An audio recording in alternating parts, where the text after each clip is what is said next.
with Sam Seder. The destiny of America is always safer in the hands of the people than in the conference rooms of any elite. Sam Seder. They are unanimous in their hate for me, and I welcome their hatred. We must guard against the acquisition of unwarranted influence, whether sought or unsought, by the military-industrial complex. The Majority Report with Sam Seder. Ever get the feeling you've been cheated?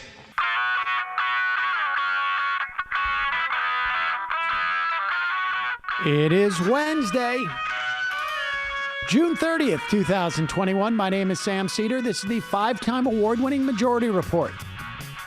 We are broadcasting live steps from the industrially ravaged Gowanus Canal in the heartland of America, downtown Brooklyn, USA. On the program today, Professor of Sustainable Development at the University of Surry in the UK,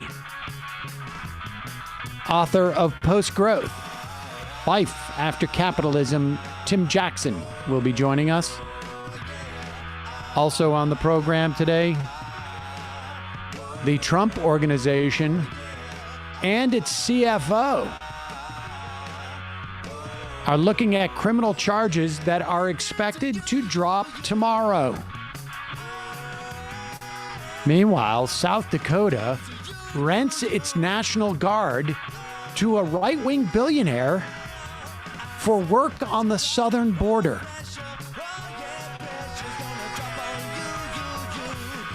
Democratic lawmakers urge Biden to extend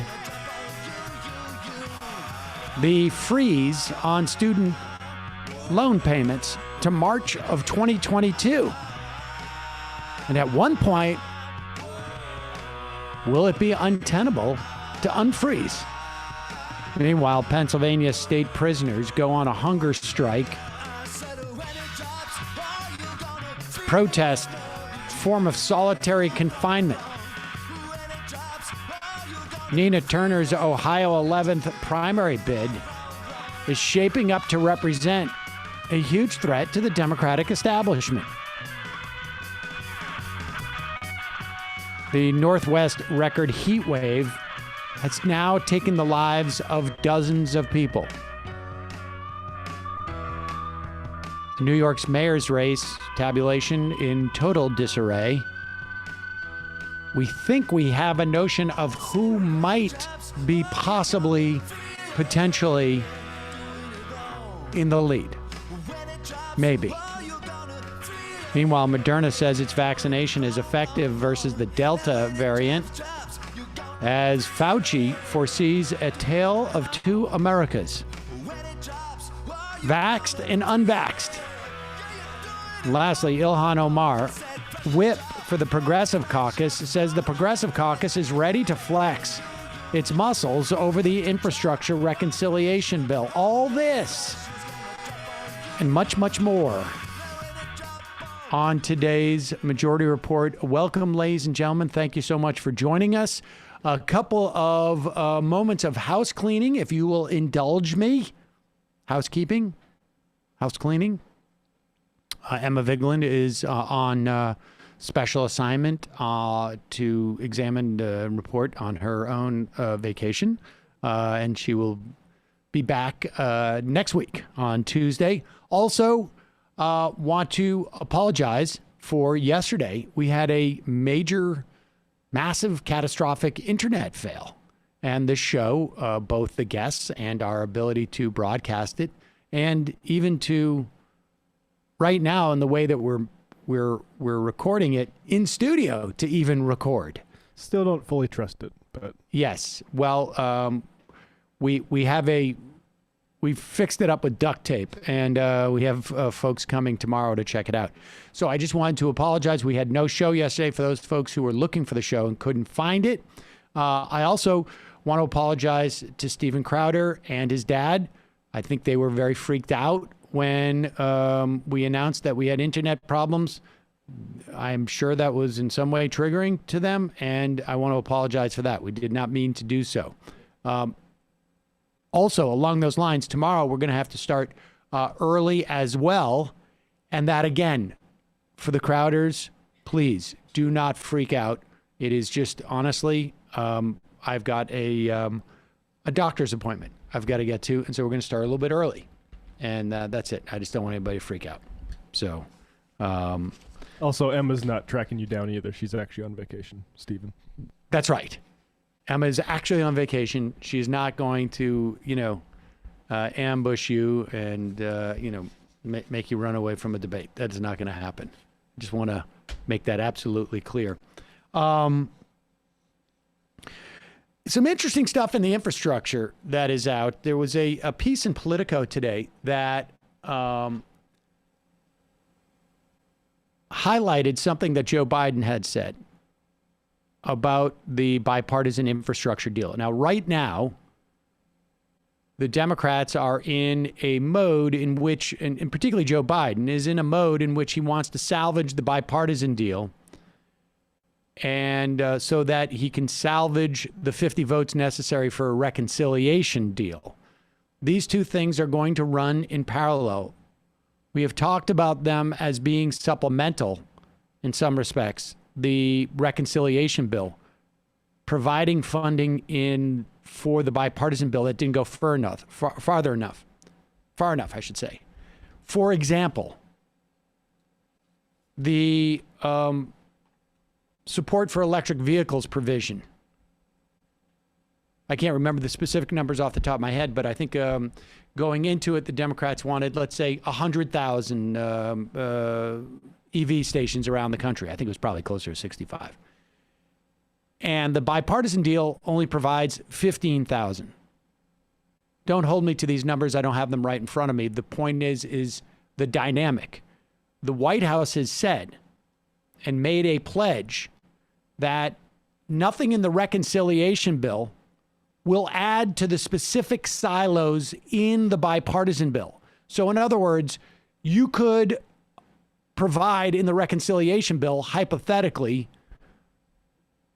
$400 billion worth of solar panels or subsidies, just hypothetically. But according to the pledge that Biden has made to the bipartisan voting bloc, there will be no more funding for EV stations. Now, there may be ways that the Democrats in their reconciliation bill get around this so that it's not technically adding to the specific line item or silo. For instance, rural broadband. I think Biden wanted $65 billion, and I think they ended up doing maybe $20 billion. You could not then add another $45 billion theoretically to rural broadband. But who knows what you could call it at that point. You could create a different program. But it is an important understanding to know when you start to talk about the politics that are involved in this. They need to argue that the bipartisan bill is a limiting principle, if you will, so that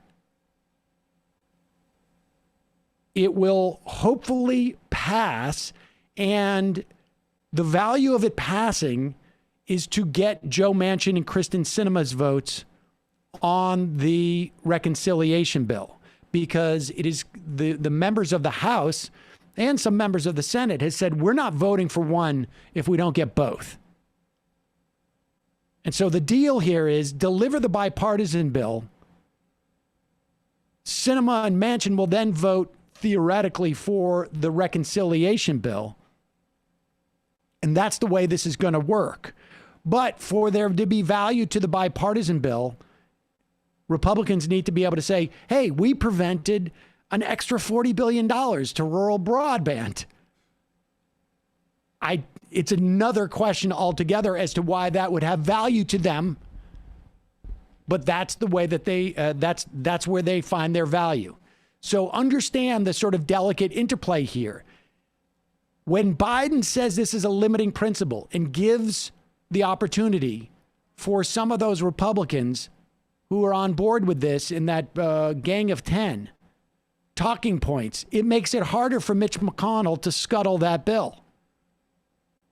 You can pass it with 55 if McConnell says, we're not going to do a filibuster. And of course, if they do the filibuster, then the hand of people who want to reform the filibuster and argue against the position that Joe Manchin has taken, they are strengthened. So it's a very interesting interplay that's going on here. And the bottom line of it is, if it works out, we could be looking at the largest expansion or stimulus infrastructure investment in soft infrastructure that we have seen in this country. I don't know, maybe ever in one bill. I mean, we're talking about the potential of $5 or $6 trillion worth of spending. That's extraordinary. But we're a ways off for it for actually happening. Here is an example of the dilemma that the Republicans have here. And it actually is provided to us by Fox, or the Fox 5. Is that what they call it? The 5. They now have a new, liberal punching bag on that show. Her name is Jennifer Tarlov. I don't know much about her, frankly. She is replacing Juan Williams. I don't know if she's actually permanently replaced him or just today. And she, I don't know if this was her intent, shows the dilemma that Republicans have. You already have a gang of 10 that is signed off on an bipartisan infrastructure bill. Mitch McConnell doesn't know what to do. He's saying if it's untethered from the reconciliation bill, then he will allow it to go forward. But the Republicans have no substantive argument against this bipartisan bill. Look how lame their talking points are against this. Tarlov is going to cite the tragedy that has happened in Miami Beach, or excuse me, not Miami Beach, in Florida, and on the coast of Florida. We have dozens, over 100 people, more than likely dead, in this collapse of a building that I am sure was a function of faulty building practices. But also, I would imagine, a function, at least in part, of increased water through the very porous ground that things on the coast of Florida are built on, rising ocean levels. In other words, climate change. My understanding was it was built on a reclaimed wetland or swamp. And those reclaimed wetlands are becoming more and more wet because of rising sea levels, particularly in southern Florida and throughout the coastal Florida. And so there are multiple things that are working. I don't know if we'll ever know it was 75% this, 25% that. But so with that understanding, listen to the talking points that the 5 have developed against the idea of infrastructure. And rescue package, this is a core component of the American Jobs Act. And Mitch McConnell said over the weekend, if the reconciliation bill isn't necessarily tied to this, Republicans should be for this. Everybody wants infrastructure, and certainly Republicans that are in states with crumbling bridges. We have a crumbling building in Florida now that, Unrelated. It's a private building. I understand. I'm just saying there are disasters all around. But it's not part of infrastructure plan. Okay. I'm not saying it's going to fund Surfside. I'm just saying that people are surrounded by things that are broken, and Republicans and Democrats want to fix them. You know what else is crumbling? Your ivory tower. Really? Crashing down. My degrees are in great shape right now. Money. But putting aside the private versus public infrastructure issue, Joe Biden has gotten what he wanted. And I think we all remember when the squad was like, oh, I don't know if we're going to vote for Nancy Pelosi as Speaker. And then they all lined up and they voted for Nancy Pelosi as Speaker. That is true. They fall in line. And Bernie Sanders has also fallen in line throughout his entire 50-year curmudgeonly career. So now, let's just reserve the last sort of points that she has to make to sort of position herself appropriately on the Fox 5. But the idea that having a building collapse doesn't remind people the potential dangers that exist if we do not upgrade our infrastructure That's the low-hanging fruit of her comment. It is just creating a political context where it's not hard to say, like, hey, it's important to invest in these things. It's important to go in and check the structural soundness of our infrastructure. Never mind the fact that we're talking about addressing climate change in this, which undoubtedly impacted Surfside and undoubtedly impacts a myriad of other things. We have roads buckling in the Northwest. We have scores of people dying in the Pacific Northwest because of the heat. We have droughts. We have shortages of crops. We have superstorms. I mean, all of this, it seems quite obvious, even to people who are just maybe you got to be number 6 or 7 on the 5 to really get that. But the idea that they're going to say, well, egghead, I think people who don't have advanced degrees understand the implications of poor infrastructure. This feels like the future. Like, this is going to be their reaction to everything. We're going to see images of things collapsing because of climate change, or forest fires caused by climate change. It's going to be like, oh, you egghead. We are in a very bizarre moment where the right has always deployed the culture war as a mechanism to fight against policies. But now they're not even doing that. Right? They're not even confronting the idea of the infrastructure bill there. They're just going on like, we're going to wage our culture war, and fine, if you want to pursue the policies, we're going to concede on that on some level. There is no policy argument from the right now. It is almost exclusively culture war stuff, and they will deploy it at every moment. There used to be a time where the response would be, we can't spend that much. We can't, and they would all be lies. The debt is exploding. The deficit's exploding.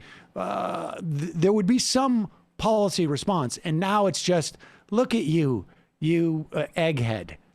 I mean, the point she was making was not that sophisticated. That it warranted, like, you gotta really feed this to people. It's not enough to cite the building that just collapsed 3 days ago and killed 100 people. Like, maybe we should do something about our private infrastructure too. Yes. Or maybe what we need is more regulation so that a building that gets cited in 2018, 3 years later hasn't done anything about it, cannot continue to function in that way until it collapses.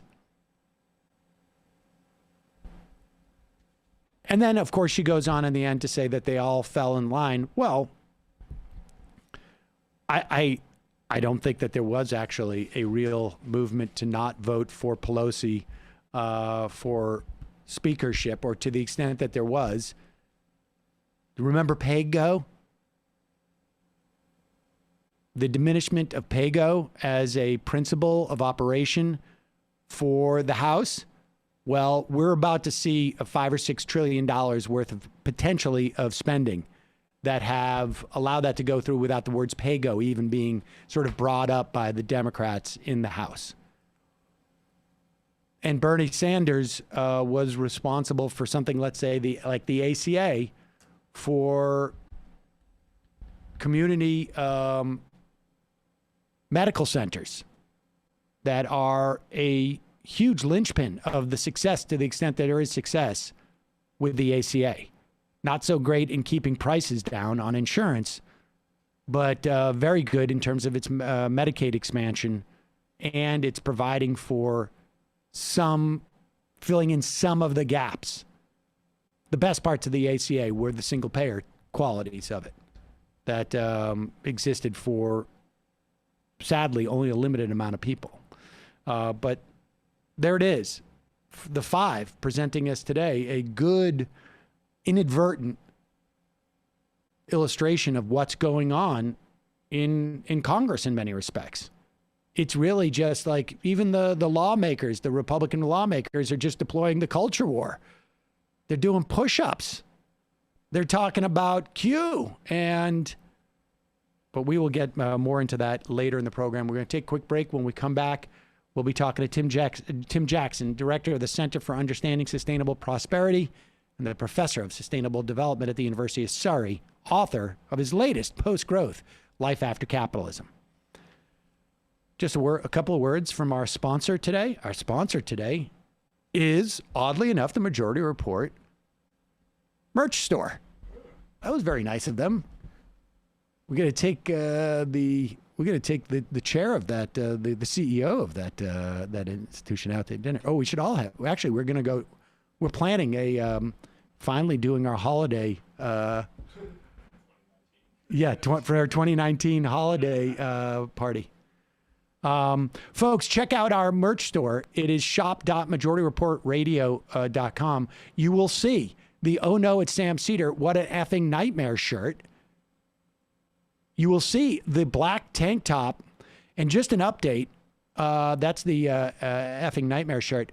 We have a black and white tank top, and I have made the pledge that if we get to 100 sales of those, I will wear one on the show, maybe on a casual Friday.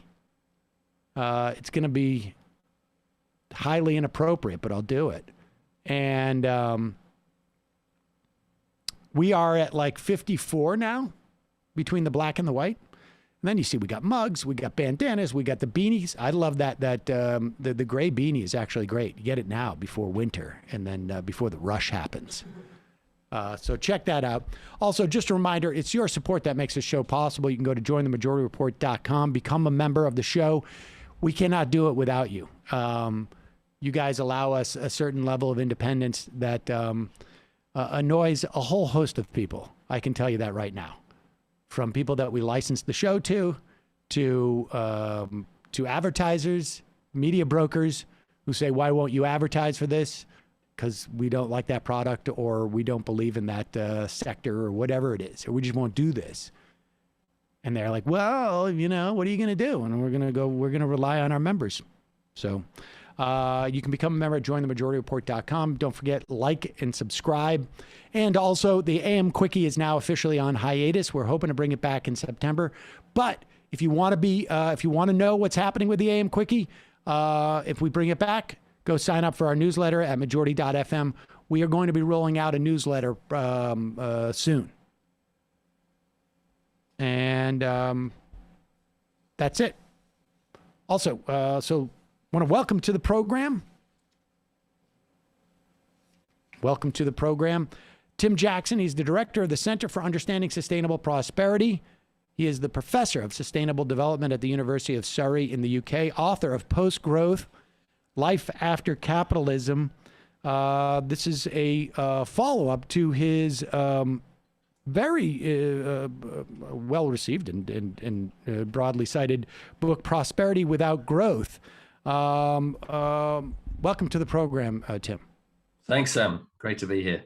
So let's start with this book in relationship, Post-Growth, Life After Capitalism. Where does it pick up where Prosperity Without Growth leaves off? Yeah, good question. In a way, it's almost as much a prequel as it is a sequel. So Prosperity Without Growth was actually written in my role as Economics Commissioner for the UK Sustainable Development Commission. So it was basically a report to government, a report to the Prime Minister. So it's full of, stats and figures and graphs and arguments about economics that hopefully policymakers would understand. And although at the time, actually, interestingly, the government wasn't too pleased to hear from one of their advisors questioning economic growth, that book had this, as you said, it had this huge audience of people who did think that was a kind of important question, what kind of economy we have on a finite planet.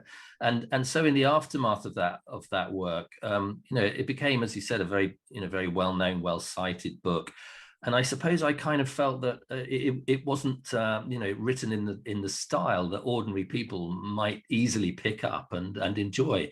So I wanted to write something really for those people, for that audience that I never expected for Prosperity Without Growth, but who actually found it a really important topic, and to write it in a way that they could understand, to put story into it, to put narrative into it, to put the example of other people's lives into it, and to really make that case in a way that that ordinary people could get to grips with and enjoy reading about.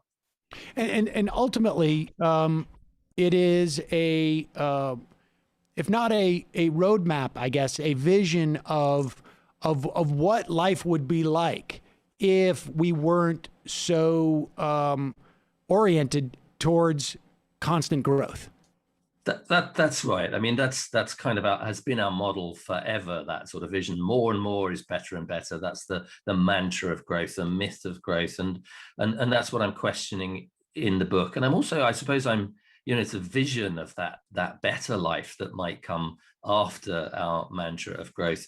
But it's also a kind of invitation to a conversation. What sort of life do we want? What sort of society do we want? What kind of economy could make that work? And it's a set of resources in the sense that, I use examples of a lot of people who had that kind of vision. Sometimes, only a few years ago, like Greta Thunberg, sometimes a few decades ago, like Robert Kennedy, sometimes a couple of millennia ago, like the Chinese sage Lao Tzu. And I bring these voices together in a way that sort of says, yeah, we think capitalism and that mantra of always having more, that's the way it's always been.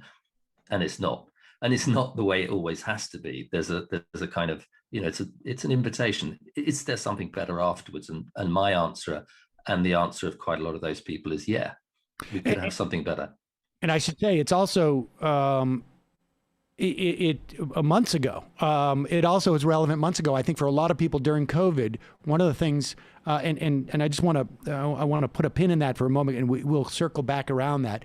But let's talk about the myth of growth. I mean, you cite RFK talking about the sort of the paradigm that we have we had at that time in the United States, which has not changed, frankly. And I want to, at that time it was the GNP, I think it was, and now we refer to it as the GDP, the gross domestic product.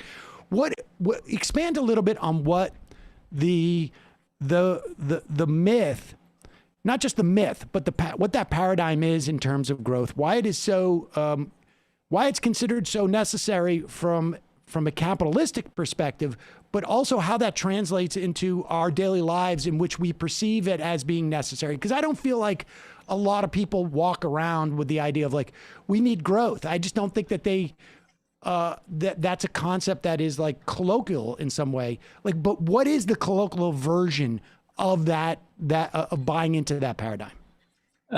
It's really interesting you should say that, and I cite this story in the book. But when we in the UK were going through this big vote about whether we wanted to stay in the EU or not, the European Union or not, and the Brexit vote, as it was called, and a lot of government politicians turned up at local meetings trying to persuade people to vote to stay in the European Union, and they would sort of say, look, if we don't stay in the European Union, it's going to have a bad impact on the GDP.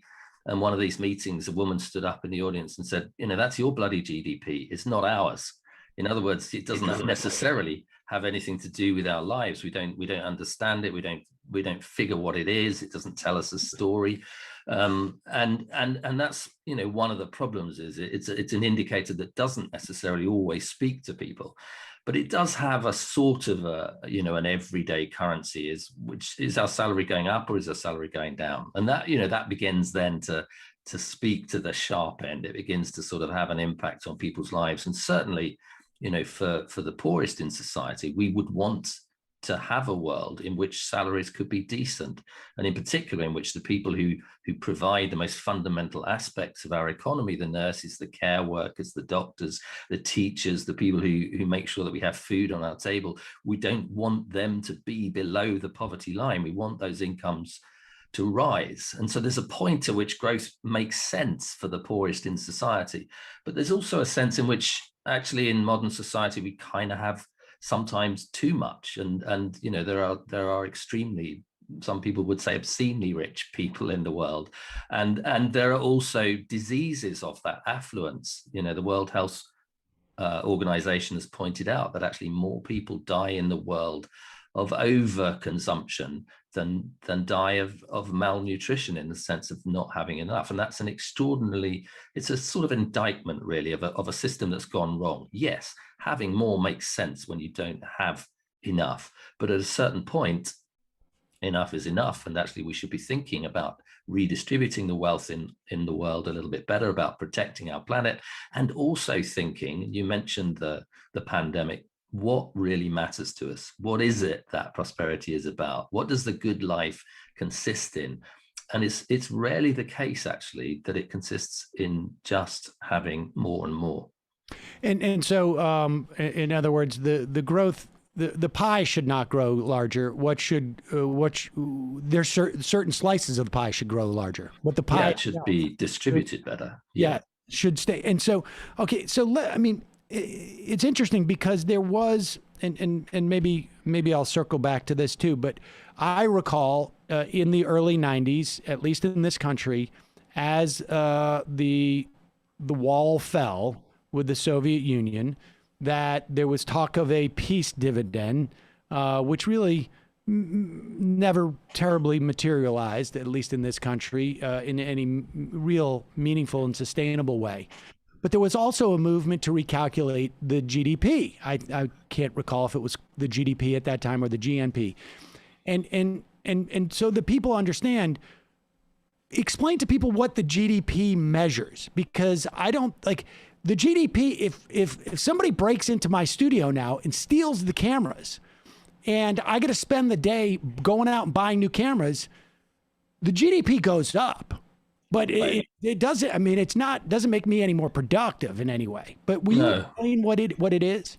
Yeah, I mean, it's even worse than that in a way. Even your fear that someone's going to break in and steal your cameras means you take out a big insurance policy, and that's going to make the GDP go up as well. So the less secure society is, the better it is for the GDP. GDP is really a measure of, I guess we could just say, the busyness of our economy, how much production, how much being sold, how much is being spent on consumer goods. All those things have to match up in something called the system of national accounts. And the top measure of that, that top measure of busyness, the measure of value added in society from the production of goods that we consume, that's what the GDP is. It's kind of it's a very straightforward measure. It's quite a clever measure in a way. I'm not against it as a measure. It's just not a very good measure of us, of our welfare, of social progress, and that's exactly what Kennedy was pointing out 53 years ago. And I want to circle back to the question of how maybe we might, or the value of the of perhaps like redefining how we calculate the GDP. But before we get there, let's talk about the idea of limitation and it enabling transcendence. I have to say this concept basically reminded me, as a function of my own background in filmmaking and the era in which I did it, of Dogma 95, which was the Vinterberg and I can't remember the other guy now off the top of my head, style of filmmaking that they used video cameras, and they wanted to use video cameras, but instead what they did is they created a dogma that said you can only use natural lighting. You can only use, you have to sync, the audio cannot be recorded separately from the video or the picture. And it created essentially a new form of filmmaking because they had imposed narrow limits on it. And that's sort of the concept that you're talking about. That's a fantastic example. It's not one that I was familiar with, but it's exactly what I'm talking about. You get to what looks like a limit, a constraint in your life, and you have a couple of choices. The most obvious ones are, am I going to power up and bust through that limit because I refuse to accept limits? And the other one is, of course, you're going to cower in a corner and say, no, I'm giving up now. I've had enough. And actually, it's not a very good idea to teach your kids to do either of those things, because there are other options. You kind of look at that limit and you say, what is it teaching me? What is it teaching me about the physical nature of the world?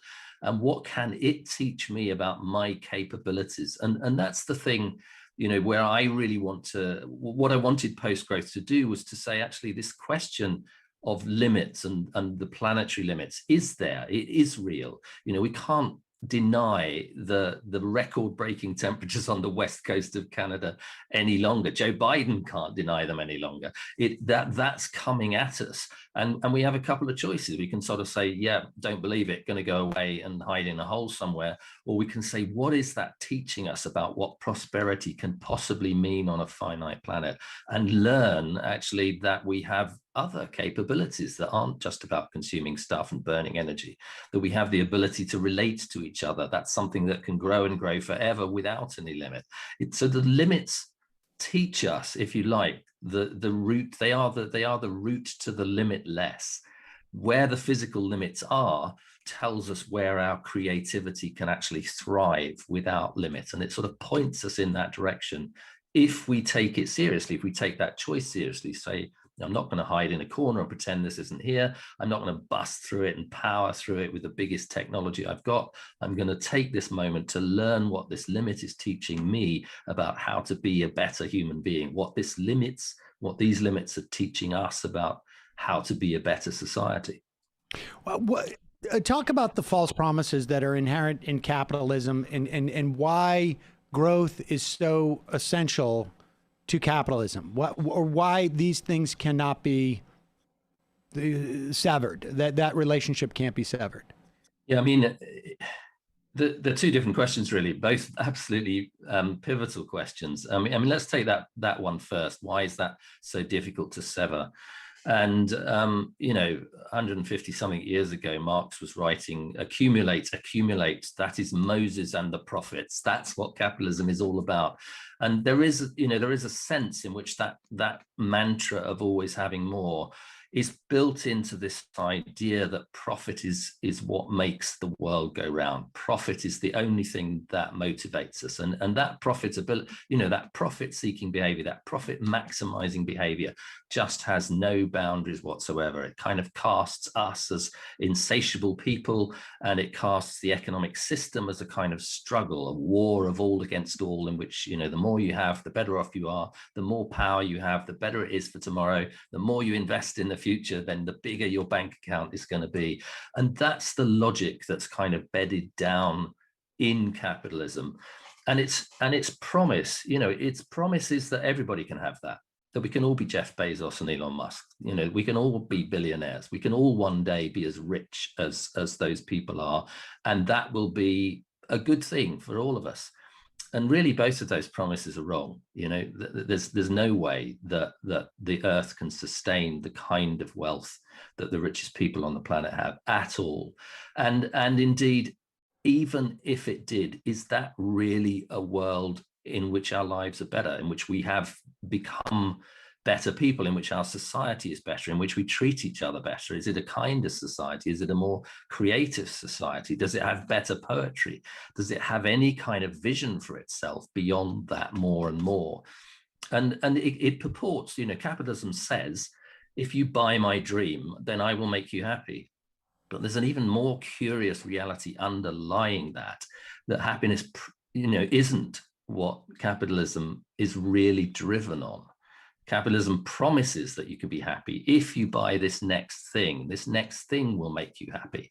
But actually, capitalism needs you not to be happy, because if you're happy with that next thing, you're not going to go out looking for the one after, and the one after that, and the one after that. So what capitalism actually needs, and why it's such a false promise, is it needs you to be unhappy. It needs you to be constantly dissatisfied. It needs you to be that consumer who's gone out and bought a piece of junk and took it home and realized how crappy it was, and then thought, well, I'll go out tomorrow and buy another one. That's what capitalism thrives on: discontent rather than happiness. And that's why it's a false promise. And is there a level? I mean, you talk about this, I think, in terms of like developing countries, right? And $15,000, I think it was. You said, and if I can't remember if it was $15,000 or pounds, but there is a number that, and because as you're saying this, like, capitalism needs you to feel unfulfilled, because that way it spurs you to fulfill yourself by buying. It needs to tell you that you smell, so you go out and you buy antiperspirant, et cetera, et cetera. But some people could say, like, well, actually, no, I do smell, and I don't like the smell, and I want some antiperspirant. So where is that stasis? And is it something that we have surpassed a long time ago in some of the developing countries, but there are some countries where that level, there is a sweet spot, right? And like, where is that sweet spot, at least, or how do we assess that? Yeah, I mean, you can't be absolutely simplistic about it because they're very poor people in very rich countries, and you can never forget that. But if you look across countries, the data is fairly straightforward. Actually, it suggests, as you say, there's a kind of sweet spot. When you got nothing, having a bit more makes a real difference. It makes it almost doubles your life expectancy as you go from nothing at all to around about that figure of $15,000 per capita. That's what happens to life expectancy across those poorest countries as you increase their income, you increase the life expectancy, and you couldn't get more basic than life expectancy. Do you want to live 42 years as you do in some sub-Saharan Africa countries, still in the poorest parts of the world? Is it a nice thing to contemplate that you might have a healthy life into your 80s? Of course it is. That's something worth striving for. And when you look at the data, that's what you see. You see prosperity increasing as you get up to about that $15,000, $20,000 per capita mark. And then you see it do a really weird thing, which is just begin to diminish the impact of the good impact of that increase in income until it's almost flat as you go up to very rich countries like the US and the UK, and sometimes even tips downwards, so that you're worse off from being richer in terms of some of these basic indicators of health, of longevity, of infant mortality, of our participation in education, even happiness. And when you look across the world at the statistics, that's kind of what it shows. It shows there is a sweet spot, and that sweet spot is, as you say, is around about that $20,000 per capita mark.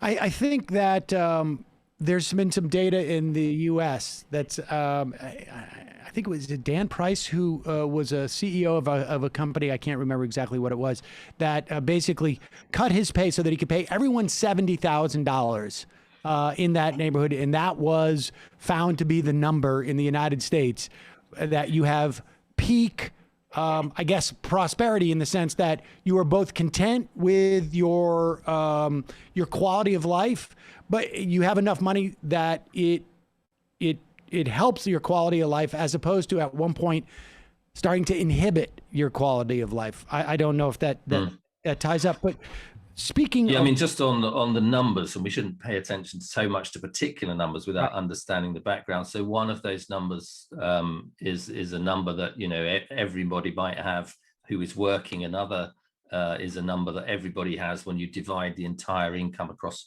all the population, including kids and grandparents and people who aren't working. And so, you have to take them very seriously, but you also have to look at what the impact of those numbers is in terms of the amount of goods and services, the energy we're consuming, the impact that has on the planet.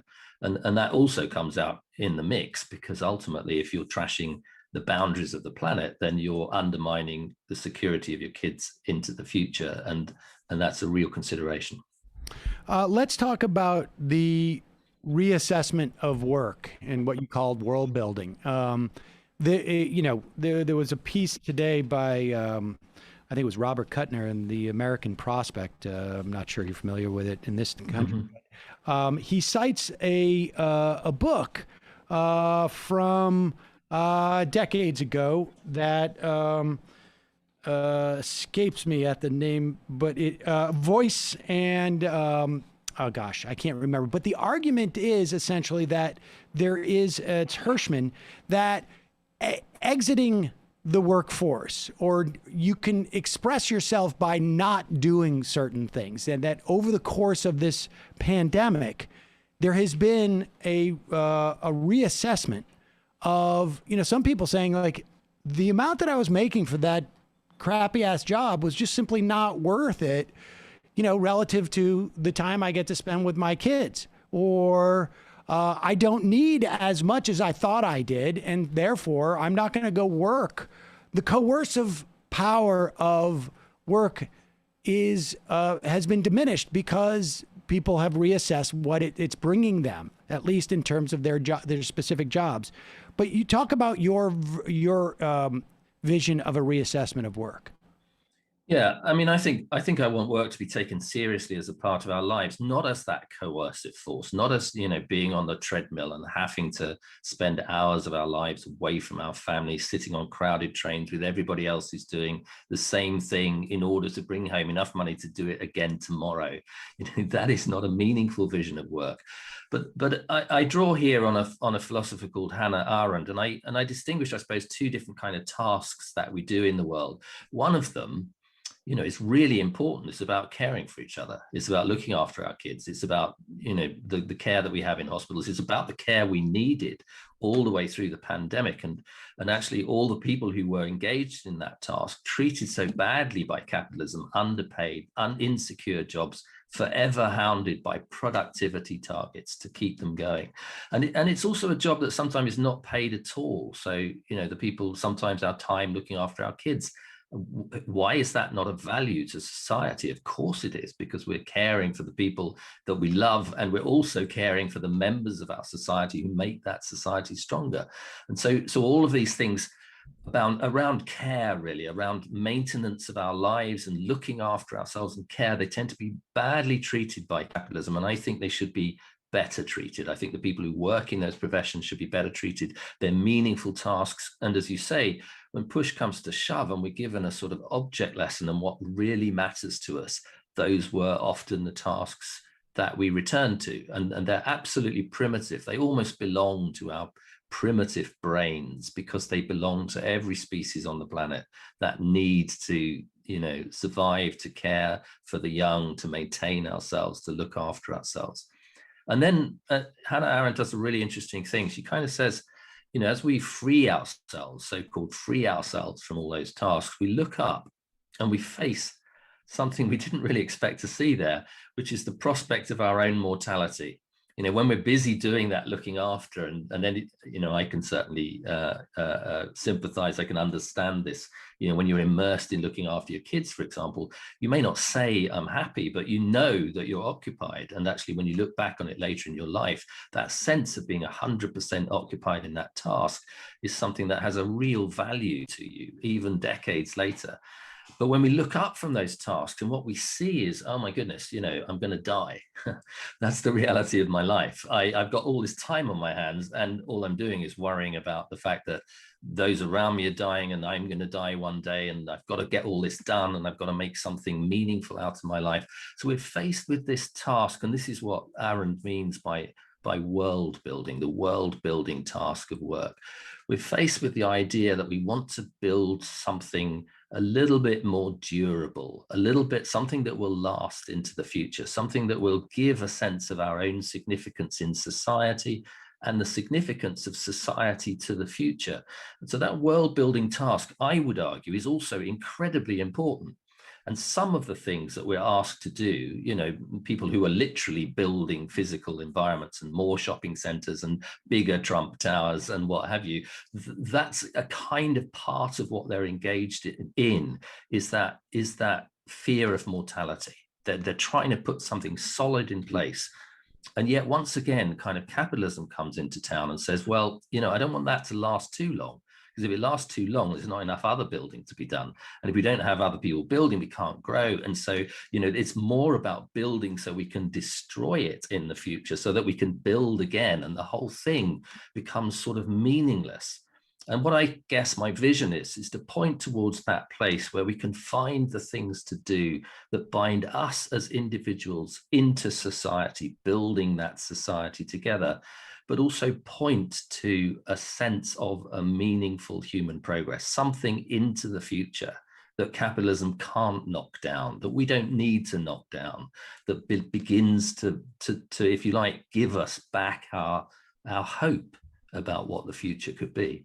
What is the human version of that obsolescence that you're referring to, right? I mean, the obsolescence being like, we're going to build this building, but in 50 years, we're going to tear it down. We're going to build one that's 3 times as high. And then 50 years, we're going to build it, et cetera, et cetera. What is the human version of that obsolescence? Is it just simply, regressive in the sense of like, well, we're going to increase the carceral state, or we're going to make sure that we have a consistent level of poverty, or where does that obsolescence come in? Does that make sense? The question. Yeah, I mean that obsolescence comes in from capitalism kind of everywhere. I mean, I'm not sure your last point about poverty. I mean, I think that's a good goal to have. Let's reduce that. Oh no, level of poverty. Capitalism needs to maintain that sense of anxiety as a way to something to ostensibly overcome. Yeah, I mean, capitalism could never admit to sort of saying we're going to keep that level of poverty, but in a sense that is where it kind of ends up, because, you know, if you want all these people to get rich in a world in which there isn't that much, that means someone's consigned to poverty. So there's a real human impact there. But there's also an impact, you know, in our everyday lives. So you know, I've got a favorite example, which is in my hometown. And there's a DIY store, and you can go there and you can buy everything. And, you know, you see on Saturday crowds of people in there buying stuff. And you know that sooner or later, within a short space of time, that's got to fall apart. And sometimes, you know, it even falls apart as you're walking out of the door. But that's okay, because just next door is what's known euphemistically as the municipal recycling center, the dump. And so, you know, you've bought this piece of crap, you know it's going to fall apart.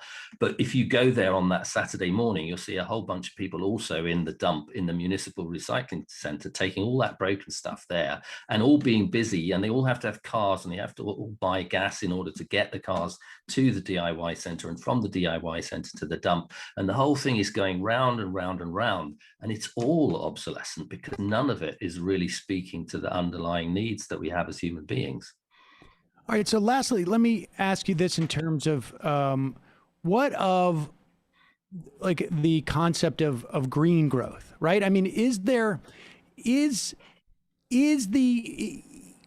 we were to take, you know, the work you've done in post-growth and begin to apply it within the context of our society in a political way, right? As opposed to saying, you know, the concept of a post-growth world, but we say instead a green growth world, which essentially is a redistribution, right? Because we're no longer going to put our resources into the burning of fossil fuels, but we're going to put it into sustainable energy that ultimately is going to provide maybe less profit ultimately, because, you know, once you set up those panels, the sun is free. You can't charge for that. You can charge, you know, for something for the panels, but once the panels are there, it's not, it is, the sun keeps going. Same with wind and water. So what of those alternative movements that seek to, in some ways, just redefine the concept of growth? Yeah, I think they're good. I mean, I think all those technologies are good. It might be interesting just to say that actually that's where I started. I started working on those technologies a long time ago, let's say, and I believe that in the power of those technologies. I think they're really important, and I think they're in some way an essential part of getting us out of the mess that we've got into.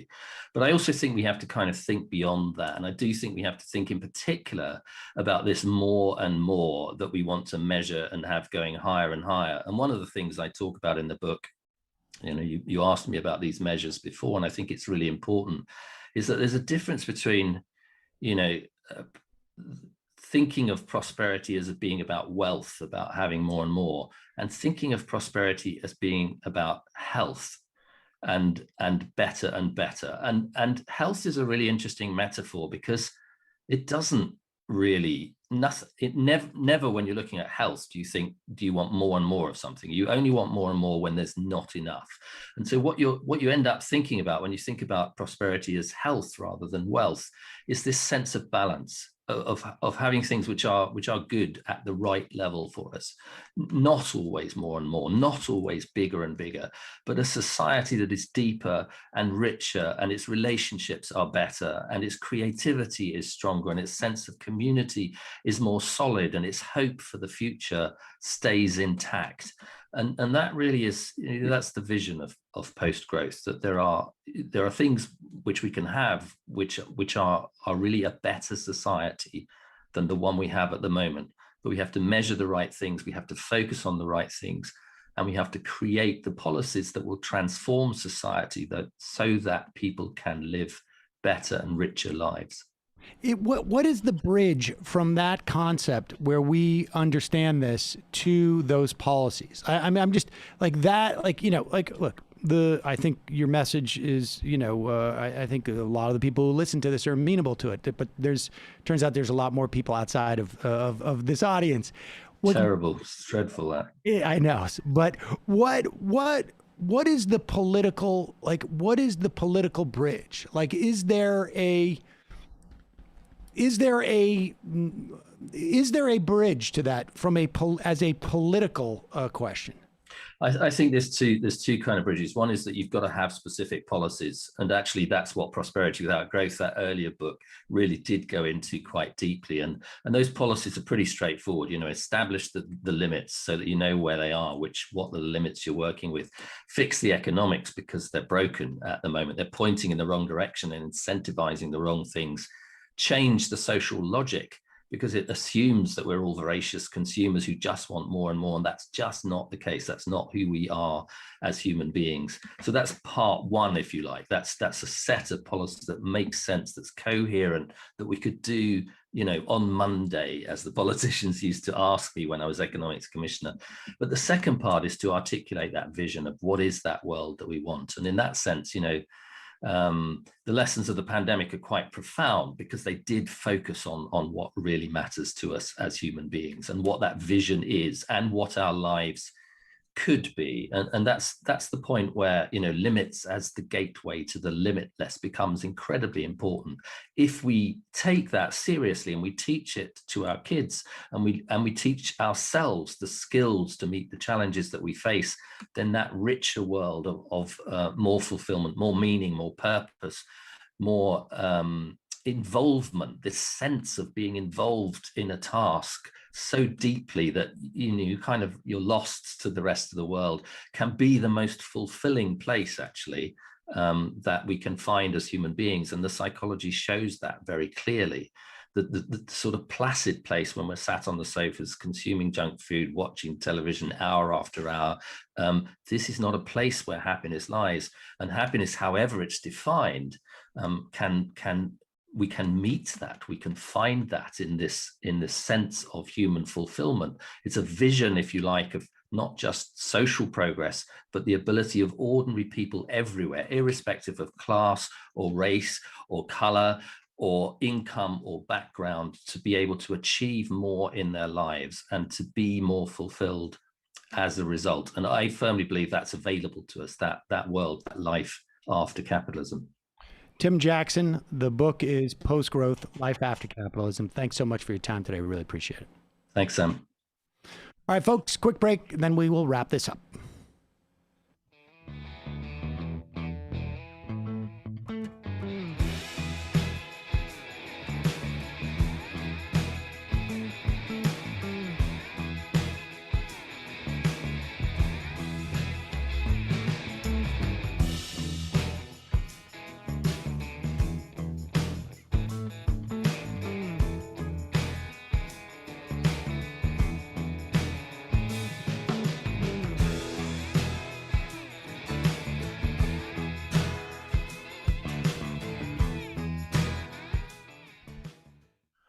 All right, folks, that's it for us today. Tune in tomorrow. We're going to be talking to Mark Joseph Stern from Slate about some of the most recent Supreme Court rulings, some very important ones. We are beginning to see the implications of a 6-3 court in ways that perhaps you would not feel unless that you have maybe a claim against a corporation or the desire to allow for unionization, or maybe down the road, the ability of the government to regulate corporations. We will talk more about that tomorrow. If you're watching us on Peacock, we will see you then. And if you're not watching us on Peacock, as I know many of you are not, we'll see you now. Hello. We're going to head into the fun half. You here, Matt? Yes, I'm here. I saw you. You went for the mic. We got to get that mic stand because we need to go for the mic. I'm like, okay, let's hear it. Yeah, it does feel a lot more assertive when I pick up the microphone. It's like, whoa, I'm just like backing off a little bit. We're back in the studio. We're just like sort of easing into it. We're going to reintroduce like different systems in which we do it. It's going to take a little while. And because of the second hour we do on Peacock, there'll be times I'll be piped into studio because we need that second studio to produce all the content that we produce out of this worldwide conglomerate, I guess, of what we are. But the big question is going to be, can we get to a vision of what Tim Jackson's talking about on this side of, the apocalypse, essentially, is really what the question is, right? And not a bad thing to have a strong sense of what to do in a crisis. It would be nice if we could get there as a way of averting the crisis. Yeah, it'd be nice for post-growth to happen because we decided on it and not because the sun got too hot and started burning the land. COVID was, in many respects, sort of a good, trial run.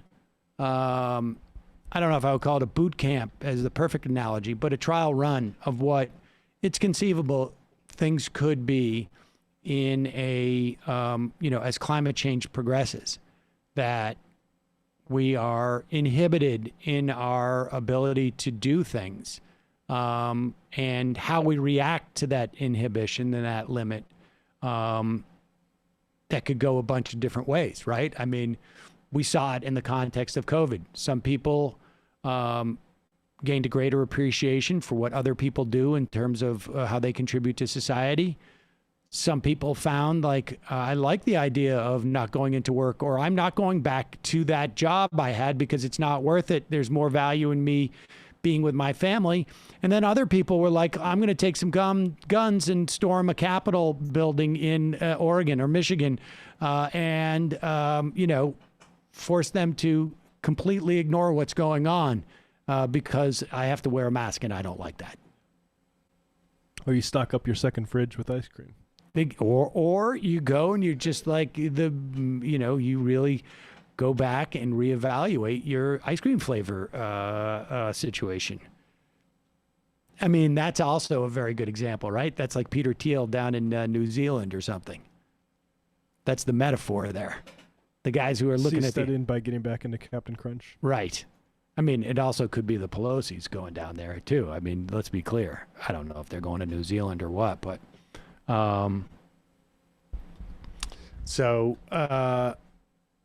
that's that. We're going to head into the fun half of the program. Just a reminder, it is your support that makes the show possible.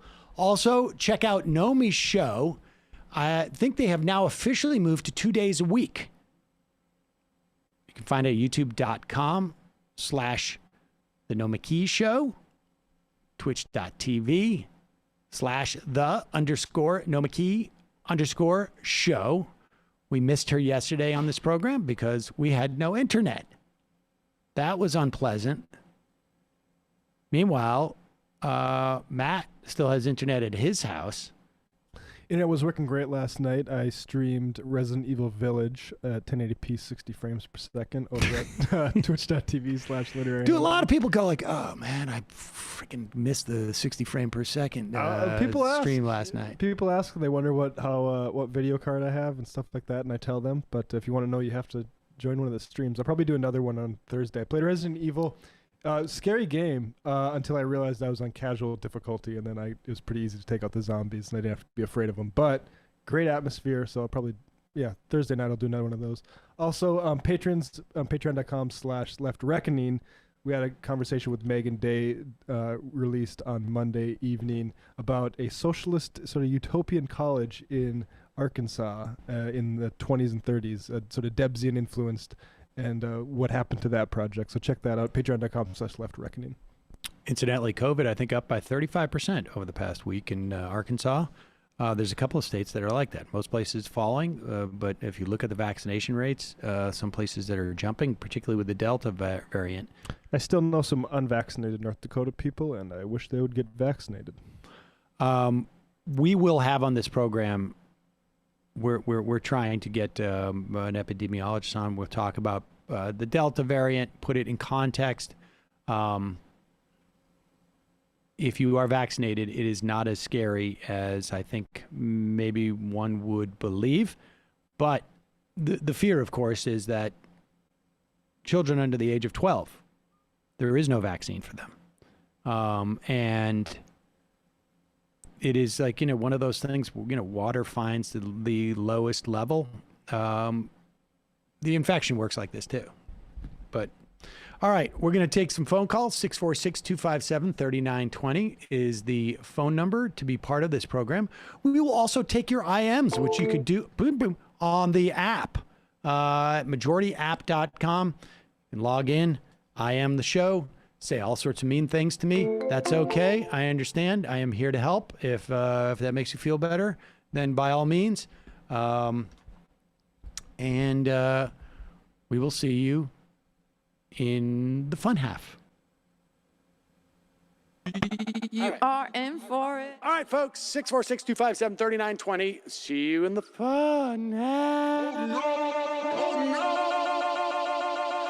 Are you ready?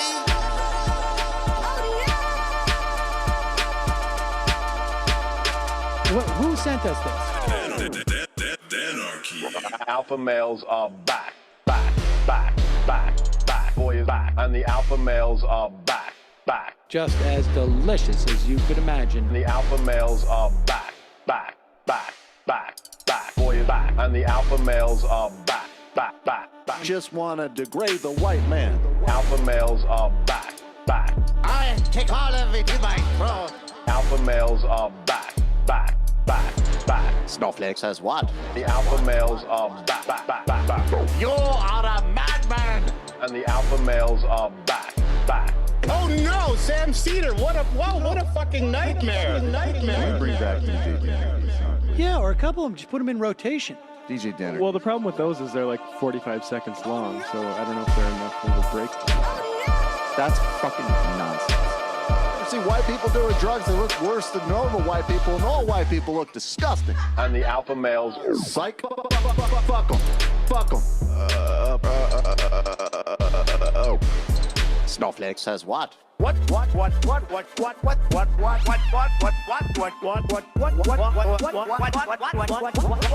Snowflake says what?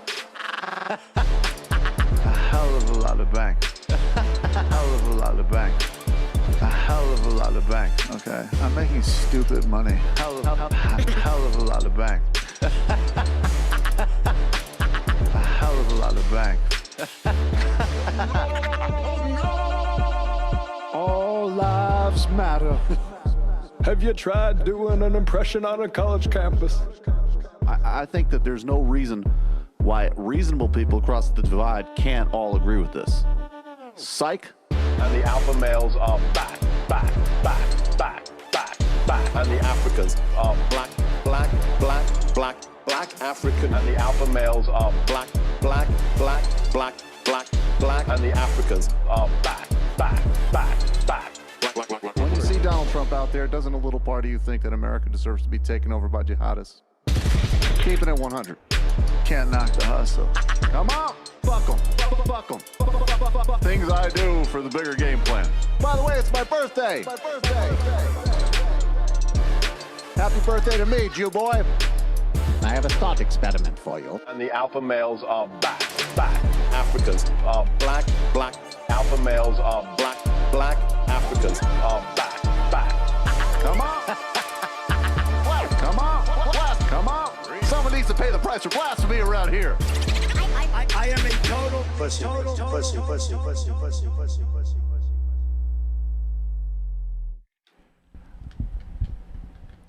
Now, people don't understand. Like, we don't. It's rare that we get the opportunity to hear that because of the nature of the way that we've been doing the production. But I love that.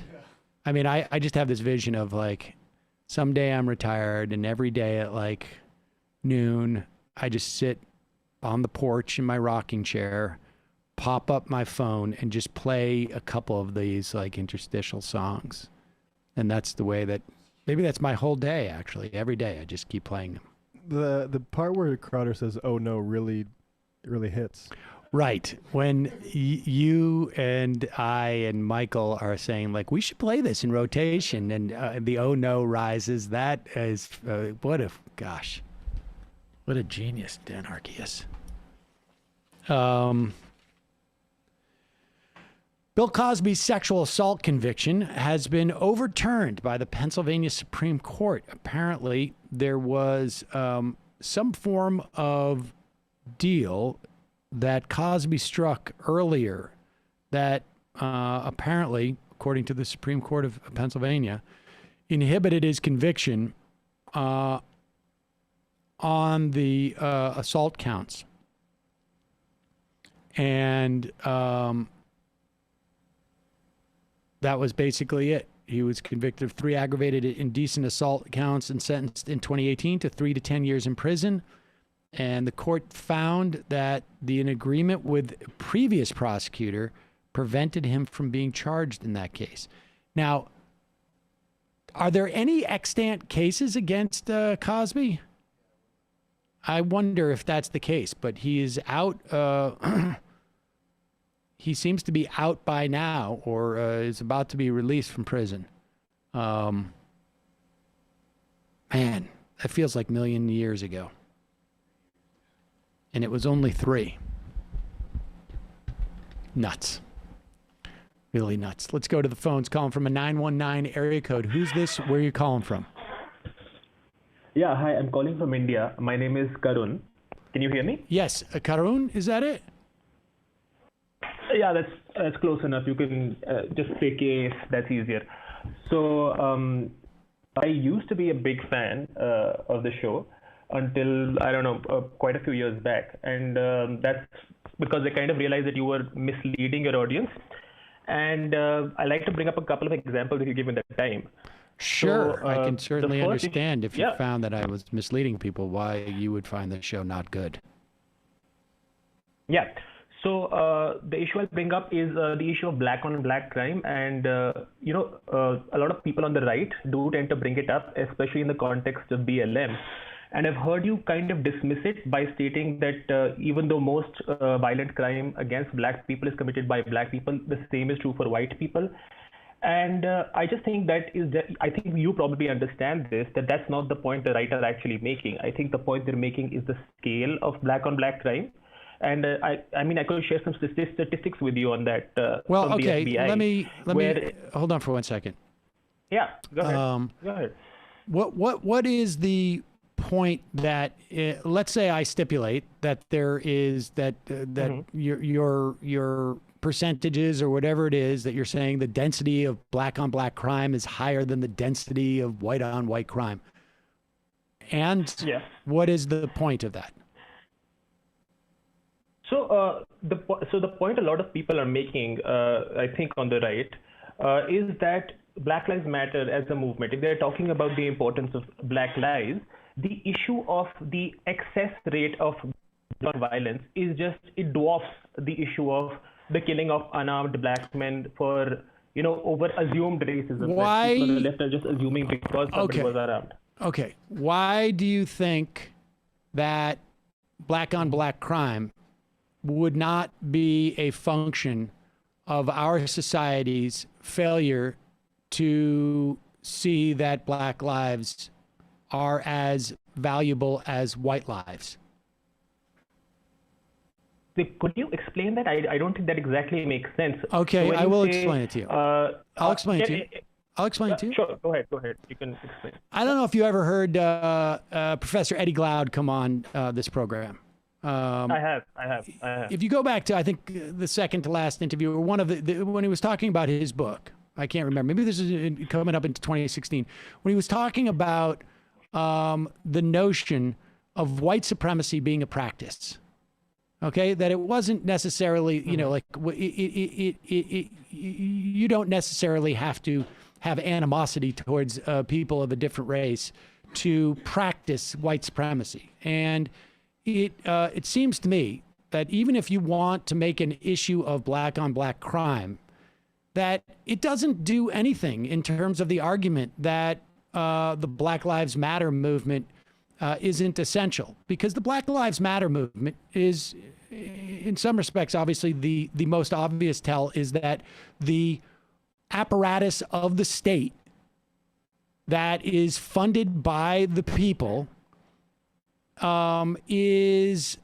treats black people, black bodies, significantly differently than it does white people and white bodies.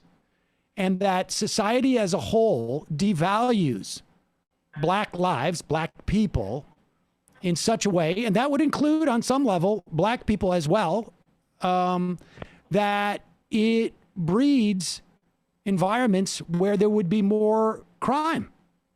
There are less opportunities. The value of life is less, as it's been taught by society for black people. Why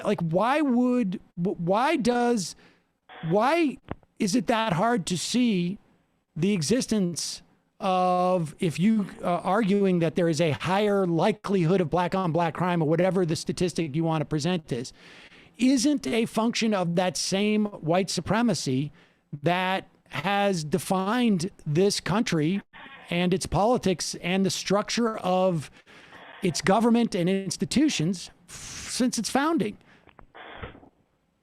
So, Sam, I would say, I mean, that point sounds great in theory, but as you have asked many of your callers when they call in, I mean, where's the data behind that? You're saying why should we not imagine that it's a function of white supremacy? But where's the data to say that it is a function of white supremacy? And let me just, before you explain further, let me just give the statistics that I want to share.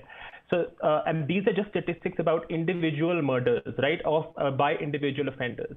And in 2019, for every 1 million black people in the US, 58 were killed in black on black violence. This is just single offender, single victim murder. But the rate for white and Hispanic people combined was about 10. Okay, so the difference is to the order of 6 times. And the idea, and I mean, what you're saying sounds like quite a bit of an excuse when you don't have any data to support. Okay, according, all right. Well, aside, okay, black people to kill each other at 6 times the rate. I know. Okay. According to Justice Department report from 2014, households below the federal poverty level had more than double the rate of violent crime than people in high-income households. And poor white people were found to commit violent crimes at similar rates. All right, 46%, 46.5% for white people. Actually, that can't be true. I'm sorry? I can explain why that is not. It's not possible for that to be true, because I mean, based on poverty statistics, about 5.4% of white people, including Hispanics, are considered poor or are suffering from poverty. That's about 13.4 million people. About 10 or so % of black people are considered poor, which is about 4.7 million people. So if poverty, if violence, especially murder, because I've got statistics for murder, I want to talk about this data because I don't have the statistics in front of me. I'm going by violent crimes as defined by the Department of Justice. No, so I'm telling you about statistics by the FBI. And if it were true that murders were largely a function of poverty, you should see the absolute number of murders committed by white and Hispanic people to be roughly 3 times the number of murders committed by black people. But the reality is that black people actually commit more murders than white and Hispanic people. So I mean, it's all well. So you think so let me just get this straight. You're surmising that there is no link between the massive disparity in wealth, in income, and the entire history of this country with any of the numbers you're citing. Mm-hmm. Is that what you're suggesting? Absolutely not. What are you suggesting? Absolutely Cultural? not. What are you suggesting? Actually, what I'm saying is, what I'm suggesting is that the fact that you're suggesting it's only because a function of poverty and white supremacy is just a flat out lie. So you have no evidence. No, what are you saying? What are you suggesting? Don't tell me that I am flat out lying. Tell me what you're suggesting by your data. So firstly, what I'm suggesting, the data here the data by the FBI does not show the causes for this violence. So the first point is, by not talking about this when you're talking about black on black violence, the fact that it's a higher rate, you are misleading your audience. Secondly, I am not. Wait a second. Sure. I don't think that data, that data in any way refutes the history of this country or the facts of this country, that we have massive wealth. Let me finish what I'm telling you.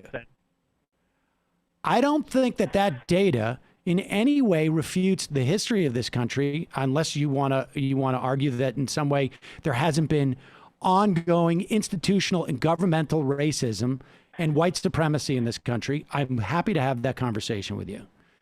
I don't think that refutes the. Can I finish, dude? Yeah, sure. I don't think it refutes the facts about what I said in terms of how our government resources, as manifested through the policing, is different between black people and white people. I don't think that it refutes the carceral rate that turns out more violence. The incarceration rate, which is basically a breeding ground to train people to be more violent. I mean, I don't see. You got to tell me what your point is. Aside from the fact that I have misled people because I have not given the ongoing rates of black on black crime relative to white people. Aside from that, what is your point? Or is that it? So I think that's a pretty important point. Yeah, no, that's not it. Well, people can decide as to how important they want to make that narrow point. Sorry, but what explains? Okay, so you don't think the history of policing in this country and economic sort of divides explain any of this? You hand away, but let's listen to what I'm asking you. What is your solution? What do you think? He can't hear you. I can hear him barely. Is he asking what my solution is? No, he's asking, what is it that you surmise from this? Aside from, look, and here it is. Ladies and gentlemen, this guy calling feels that I've misled you because I haven't gone deep enough into the black on black crime statistics. Is that your only point? No, and you haven't gotten deep enough into it before dismissing it as an issue by the right. My point is... I just said, what is your other point? Is that your only point? I'm telling you. So relative to Black Lives Matter, which you paid a lot of attention to. So in 2019, according to the statistics by the Washington Post, there were 12 unarmed black people that were killed by the police, right? And in that very year, the excess difference between black on black violence versus white on white violence was 2,000. Hey, dude, listen. I'm asking you a direct question. Yeah. I have just stipulated that I have misled my audience because I didn't focus enough on black crime, even though I don't perceive Black Lives Matter to be simply a function of police killing and of murders. But fine, I have allowed that point. Is that your only point? No, I mean, I can go to other points if you want to talk about you misleading your audience. I have other points. Well, no, I want to stay on... I can go to others. I want to stay on this one. Can you hear me now? Yeah, you can. You can hear me? Yeah, I can hear you really well now. Okay, so your idea that, it's not evidence that, for instance, the way the police black people in this country is historically just, like, the patterns are there, right? Like, the way that when I grew up in North Dakota, if something happened, you called the police for a public safety measure. The police don't serve that function for all communities. Do you think that is false? I mean, I don't have. As a person who lives in India, Okay, so let's move on then. Actually, so let's move on. You don't understand the context here. Let's move on to what you suggest. Listen to what I'm asking. Listen to this question. What causes the greater violence? Do you think it's black people's culture? So I think it's probably a number of factors. I think the fact of as Sam said, higher poverty. I think it's the rate of single motherhood in the black community is probably also a really important part of why that is. Do you think that has anything to do with especially for men not having? Or you think that's cultural? What causes that?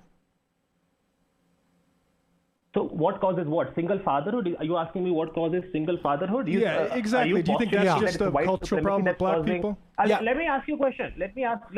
Wait, answer his question. What do you suspect causes that? I'm giving you a number of what do I suspect causes the rate of single fatherhood to be lower? Single motherhood to be higher in the black community? Yeah. Is that what you're asking? Yeah. So it could be a number of factors. I think a number of conservatives, I think, have said that it's probably a function of the welfare state kind of incentivizing single motherhood over possibly having a partner who doesn't really have a job and isn't contributing to the household. Do you say this, or do conservatives say this? So, sorry? Do you say this, or do conservatives say this? Firstly, I'll say that's definitely probably a factor. And I think what you guys are doing is quite cowardly. What you're doing is you keep asking me how I'm explaining these things, but you have no data to back up how you're explaining these things. We don't have any data. That, have you, now you said you listen to this show on a consistent basis. Have you never heard us discuss the history of the United States on, or did you hear the interview I did with Dorothy Brown the other day about even the tax code diminishes the value of black people? We're talking about 2019 here.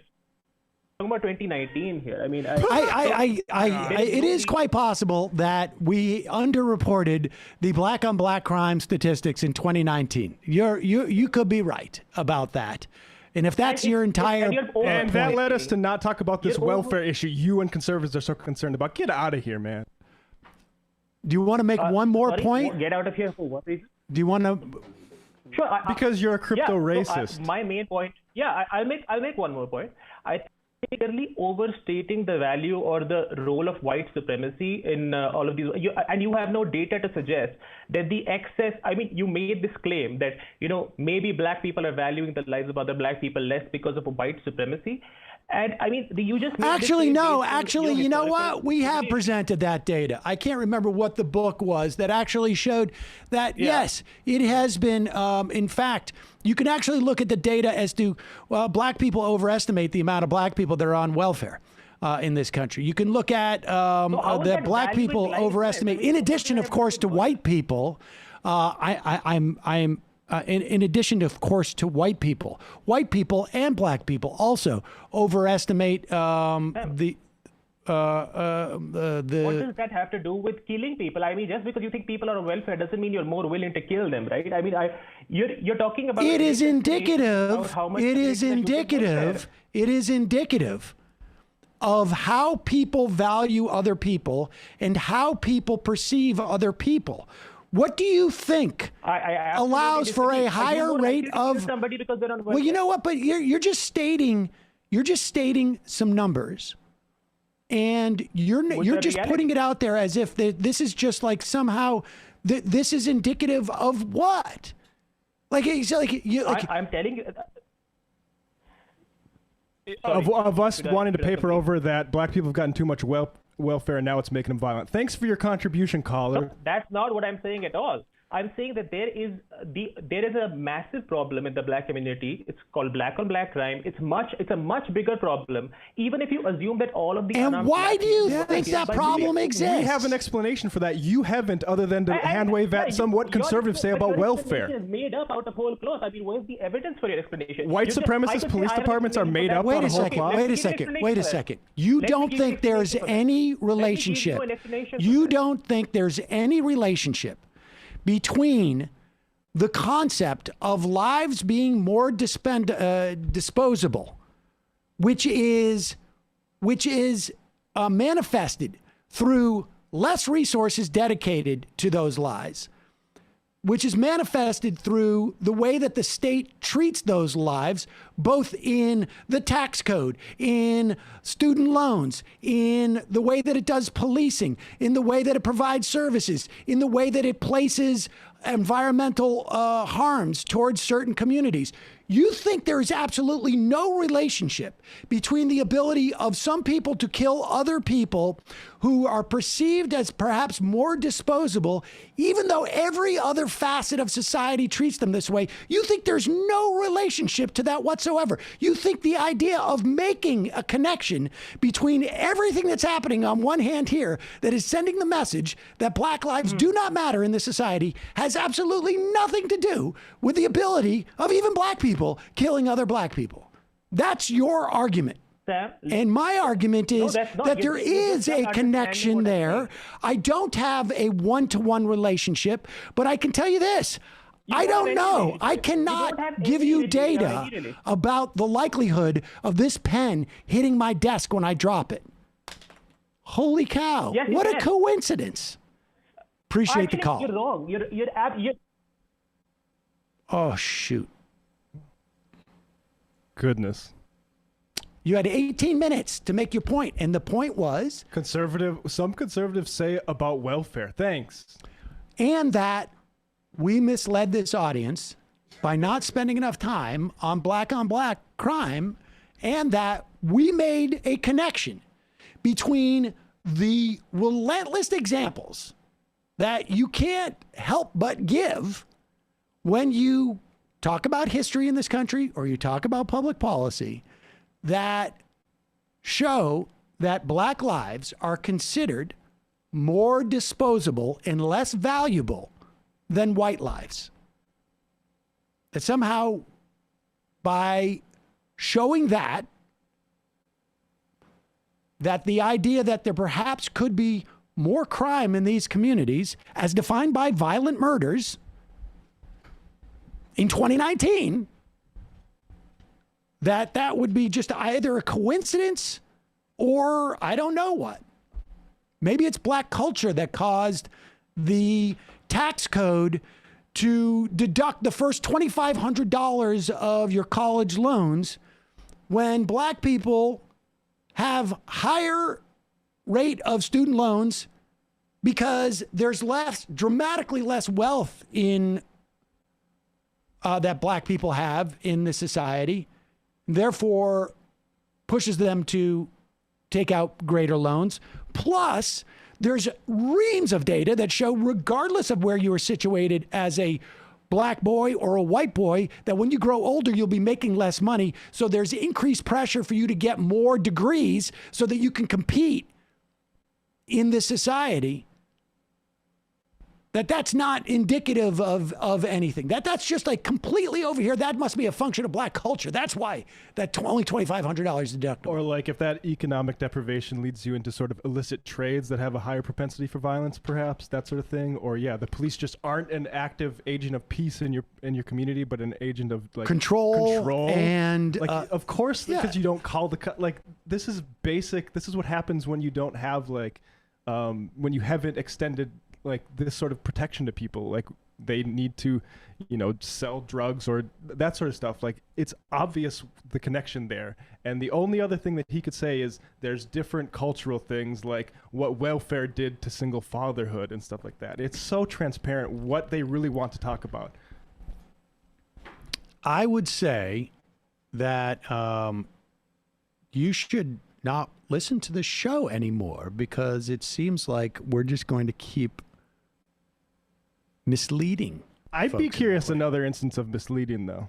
I would have kept him on, but after 18 minutes, it got a little bit long. But you know what? Call back in. Not today, but in the future, and we can spread out all the different lies that we tell. Calling from an 860 area code. Who's this? Where are you calling from?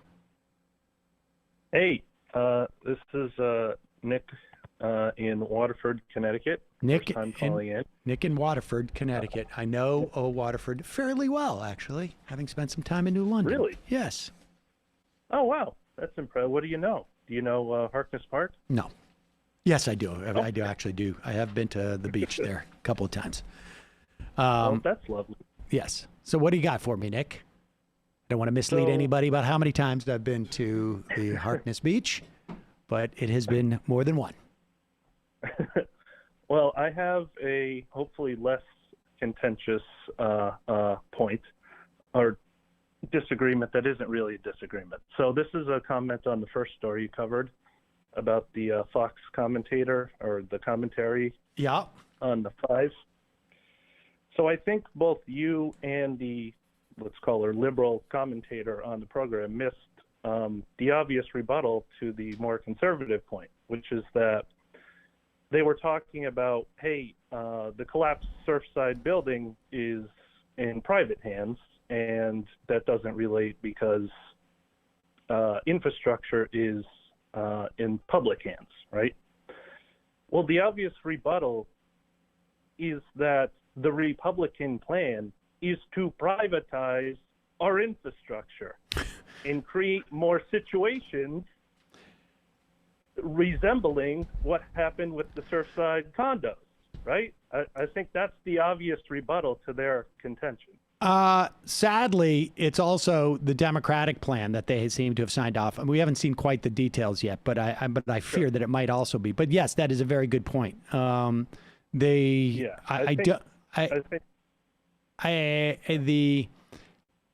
don't know. I need to see more in terms of like actual structures. Like, you don't have the same fears necessarily in terms of, if it's, let's say, parking or toll roads. Although I guess toll roads, you can make that same argument. There is an incentive to cut corners in the private sector. Or parking garages. Yeah. All right. I mean, fair enough. I think that's a good point. It is I think showing the danger of allowing these things to be privatized, and also it calls for more regulation by the public. It is a de facto acknowledgement on some level that the public does this better than the private sector does. Absolutely. And I think in that moment, with her commentary on Fox, it just would have been a more forceful rebuttal to bring that point up instead of the path that she went down.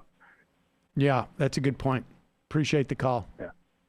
Yeah. Say hi to Harkness Beach. Very pretty. Very pretty there. I have no data to support that I've been there more than once, but I have. This was interesting. I'm sure this has nothing to do with racism or white supremacy in this country.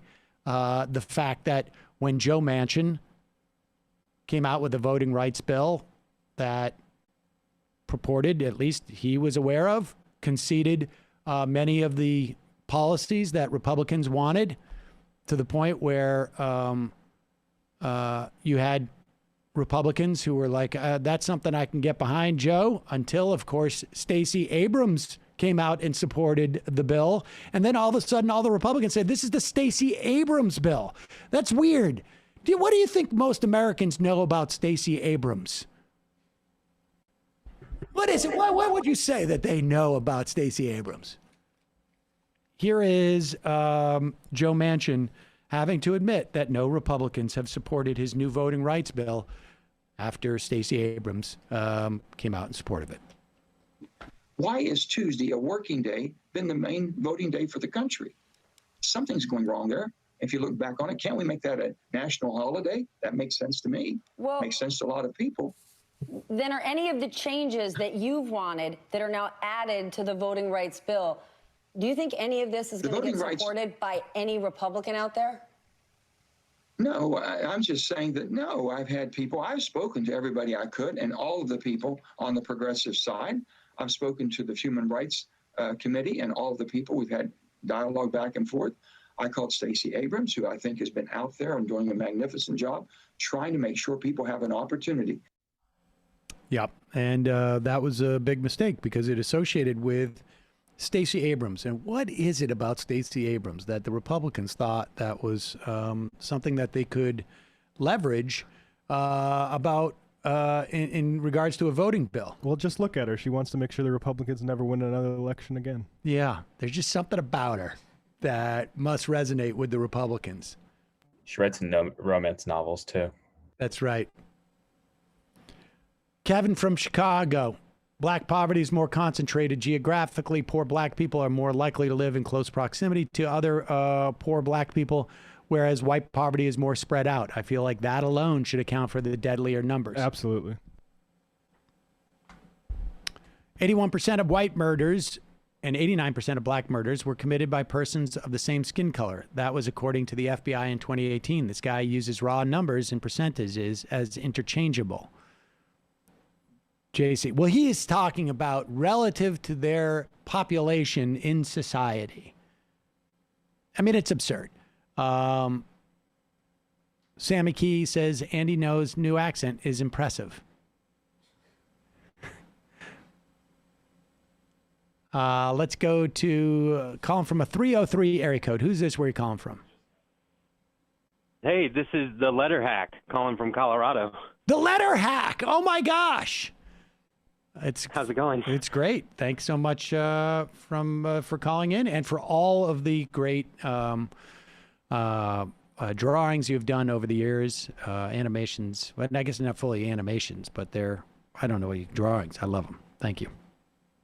Yeah, sure. No problem. That's actually why I'm calling in. I wanted to share something with your listeners, but it involves a bit of self-promotion, if that's okay. That's absolutely fine. I mean, this show is incredibly misleading as it is. So go ahead. I know. I've been saying that to myself for years, but I wondered if that guy has been trying to call in for the last 3 years to tell you that. It's possible. I mean, certainly since 2019 wrapped up. Sure. Anyway, I get tons of requests from your listeners to do commissions, like the portraits I make of people like yourself and other people on the left. And I haven't been able to accept those lately because I'm self-publishing an original graphic novel this year with a Kickstarter that launches this coming Monday, July 5th. Exciting. The comic, yeah, it's been a dream of mine to bring this specific comic to life since 2004. It's called Milagro. It's about a failed luchador, a Mexican wrestler living on the streets of Mexico City in self-exile. And we're using consultants for Spanish translation, and we have a wrestling coach consulting on all of the fight choreography. And so hopefully it appeals to a variety of readers. But since I haven't been able to do the commission request because of this, this project is basically a full-time job for me now, I've included what Kickstarter refers to as an add-on reward. Ooh. This is where you could choose any reward level, then pick an add-on for a full-color digital portrait by myself. Normally, I would charge $25 a piece for these, but here I'm doing $15 each, and you can add up to 5. So that's 5 full-color digital portraits for $75, and they could be of anyone. They make great gifts. And ultimately, I hope this makes up for not being able to accept commissions this year, because it's basically a one-year project. Well, people can follow along on Twitter at my account or at Comic Milagro, which is our promo account. Well, Matt, we'll put a link to your Kickstarter in the podcast and YouTube description today. Oh, wow. And folks will head over there, and I can't thank you enough. And one day we should actually talk. Maybe we put out a calendar, like a Majority Report calendar. Hey, I did this sort of work full time, freelance for almost 6 years. So I'm your guy. I can do it all. All right. Well, just get in touch. We got to check that out. Matt, appreciate it. We will put a link to that at majority.fm and all of our different places. So thank you so much. Thank you. Good luck with it. That looks awesome. Thanks. All right. Bye-bye. All right. Take care. Bye. Sam's butt joint. Sam, I think you're doing a tremendous disservice to your audience by not regularly updating them on the newest skull shape data.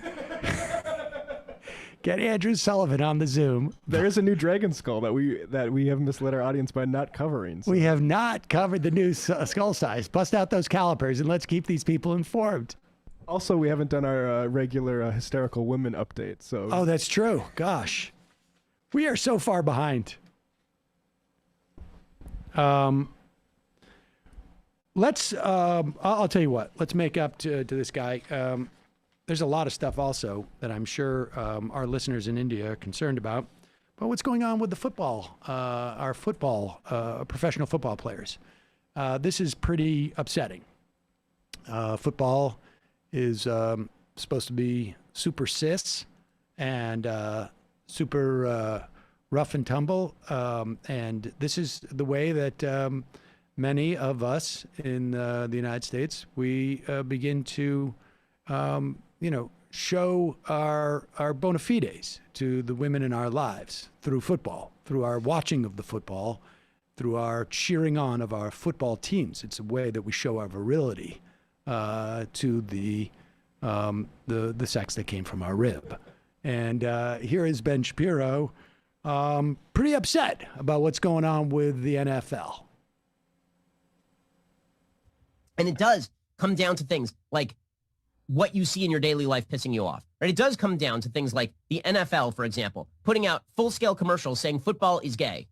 Okay, now let's be real about this. Football is football. It's not gay. It's not straight. Football is just football.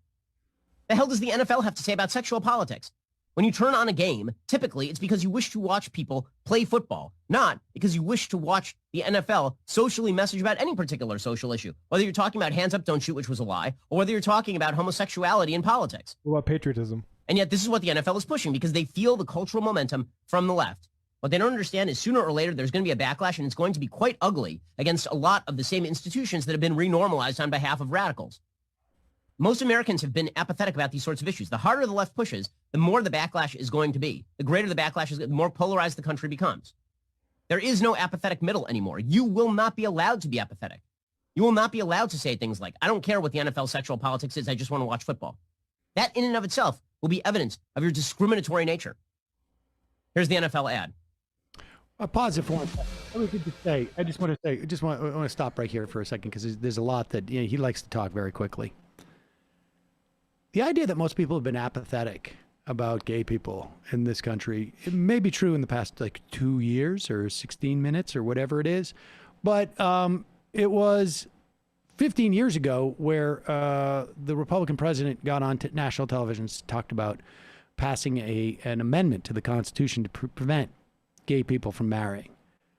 Maybe Ben Shapiro has not been aware of the culture surrounding football for at least his lifetime and certainly mine. And as far as I know, when you watch the football game, when you actually watch the game, you don't have to make a statement as to your sexual politics or whatever he called it. The fact that the NFL... There's some compulsory end zone dances, Sam, that are going to be very unpleasant for some of the straight players. Exactly.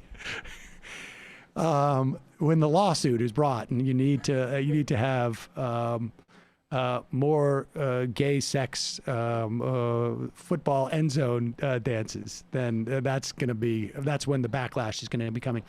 Listen, if you backlash against and what was it just came out in terms of the NFL was that they were arguing that there was I can't remember the name of it now, but that black people's IQs were lower. Therefore that was evidence that black players had not suffered brain damage from football.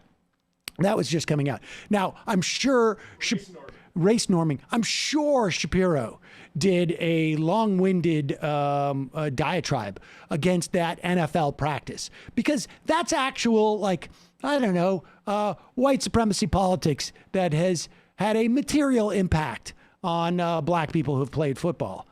But the level of material impact on Americans or any folks of any nationality who want to watch football, and they're advertising and attempting to normalize the idea that football players can be gay, because this is a newsflash.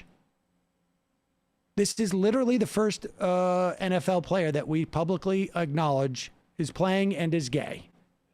It took this long. So maybe it hasn't been as apathetic as people say it is. And I would imagine 10 years into the future, if they're still allowing football, because it's sort of a brutal sport and really does damage to people, that the idea of there being gay people in football will be far less heralded because it will be taken as a norm. But go ahead, Matt. I was just gonna say, Ben is stoking backlash here. He wants this backlash to happen. Of course. And the thing is like, so Ben has already been cited by at least one terrorist killer as like, I watch this guy's stuff all the time and decided to take violent action against Muslims. Like, the idea that you can just so cavalierly say backlash is going to come as you're stoking that backlash in a country that has had violence against gay people like within living memory of people, like ongoing of like smaller like people like me is, I think, really despicable. But anyway, we can play the commercial now. Yeah, let's play the commercial. That is so offensive and going to really harm those apathetic people. Incidentally, this is the first time I'm seeing that commercial. Young people don't even watch commercials anymore. But go ahead. It says football is gay. Interesting. Football is lesbian. Football is beautiful. Football is queer. It's life's exciting. It's transgender. It's bisexual. Football is freedom. Football is American. Football is accepting. Football is everything. Well, it isn't. Football is everything for everyone, except if you happen not to believe in the morality of particular sexual behavior. If you believe in traditional natural law morality with regard to sex, football is apparently not for you. If you believe in going to church and you actually read the Bible, apparently football is not for you. When they say football is for everyone, they mean... There it is. So the apathetic people now have a problem with being aware that football has gay people playing it. That seems like an odd way to express your apathy. Yeah, my family went to church every Sunday, read the Bible, and also if they were think about football at all during that, it's so they can get home early enough to see kickoff. Not that gay people are going to be accepted by this league. But you see how he's shifted the goalposts here. It's not that football is freedom. But what about people who don't want freedom? Football? No, I can't watch football. Like, you know what? It's a corporate campaign. It's a corporate campaign. He's saying it over stats about suicide rates. He is upset. Not that football has gay. He is upset that his fundamentalist religious vision is not imposed everywhere else in society. If you want to live a sheltered life that protects your fundamentalist vision, religious vision, go do so. Turn off your TV so you don't get the profane stuff. Go live in a community where you're not exposed to what is existing outside in the secular world. And how do I know it's secular? Because look, it's secular. All the problems you have with it is indicative of it. That it is your problem. And the number of fundamentalists who may stop watching football, I think, is probably, this corporation probably is pretty clear on what those numbers are going to be, and they're not too concerned about it. So, sadly, you lose. But frankly, I'm disgusted that you're even watching TV. Are you aware what's on there? This is like that Catholic fundamentalist we had on the show. I don't know if you were around at the time, years ago, who was mad because they were featuring lesbians who were married on Chopped. Sorry, dude. Just, you're going to have to ask the church. It certainly has enough money to produce the show. I just can't watch Chopped? Yeah, you're just going to have to watch Chopped. Catechism Chopped. Let's see. Is there any more to this diatribe that he doesn't appreciate the secular world? The thing he said at the beginning was very interesting about, this is all what it's about. The things that make you upset that you see across your TV screen. It's like, that's what it, I'm curious to go back what he said before that. Cause it's like, that's all your content is, dude. Like Dr. Seuss and like the NFL's commercials. It's literally just stuff that has passed people by that you might be able to get them to take issue with. Yes, exactly. I am a religious fundamentalist and my audience is extremely old. And even if they're not religious fundamentalists, they still have an icky feeling about gay people. I'm going to exploit that. That's what that is. Now, I don't have the data to support that. I Yeah, Sam, do you have any evidence that the NFL has any problem with accepting gay people? There you go. Agree with everything you said about the NFL and gay people. For what it's worth, Michael, Sam came out in college and was drafted. Took huge personal risk. He didn't have an NFL job prior to coming out. He deserves recognition, even if his NFL career didn't turn out as well as Nassib's. Good point. Love the show. Good point. Appreciate it.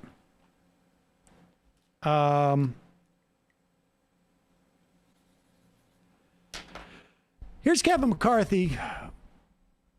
They get so twisted about how they're going to, how they deal with the ongoing racism that is the Republican Party. And it's not just the racism, because we have racism throughout society, that we all, regardless of who we are, have some measure of racism that is embedded inside us that we deal with. It is that the Republican Party embraces this racism and leverages this racism and nurtures this racism, not just in themselves, but they want to in society. But they get there, they get tied up when they actually have to do something directly about it, because then they don't want to own the racism. They just want to practice the racism. What was it? They just voted to remove Confederate statues in the in Congress, Capitol, and the Capitol building and its environment. And of course, frankly, it's weird that there were Confederate statues there in the first place. They lost, and they were launching a direct assault on these institutions back there. But the president was assassinated. Johnson became president. He was a jerk. And then, of course, there was a growth of the KKK in this country. I imagine most of these statues went up considerably after the end of the Civil War, probably after Reconstruction. It was, as we have spoken to many scholars on this topic, a way of reasserting white power in this country to put up these statues. 120 Republicans voted against it. But, it was Democrats who were the racists 160 years ago. All the statues being removed by this bill are statues of Democrats. Madam Speaker, as I heard the Speaker talk earlier about removing of the 4 portraits of speakers. I love that move. He's really winding up there. They were all Democrats. How does that not legitimize the call from Democrats to remove those statues as being anything but bipartisan? We are willing to accept that people who were Democrats 160 years ago were treasonous to this country and also represented the literal ownership of human beings. We're fighting on behalf of the ownership of human beings. When you wonder why 8% of high school students don't know that the Confederate fought to protect slavery, part of it could be that we venerate these people. And who would possibly venerate people who initiated a war that killed 500,000 people to maintain an economic system that was predicated on the ownership of human beings? Why would you have a statue to those people? Why would you have a statue to those people? Well, the answer is by mistake. So let's rectify that mistake, even if they were Democrats. But I love how McCarthy makes that turn. Like, I give you, this is like the Scopes trial, the way he goes on. All the statues being removed by this bill are statues of Democrats. Democrats. Madam Speaker, as I heard the Speaker talk earlier about removing of the 4 portraits of speakers in the hall, the same answer goes for that as well. They were all Democrats. Cool. Let's get rid of them then.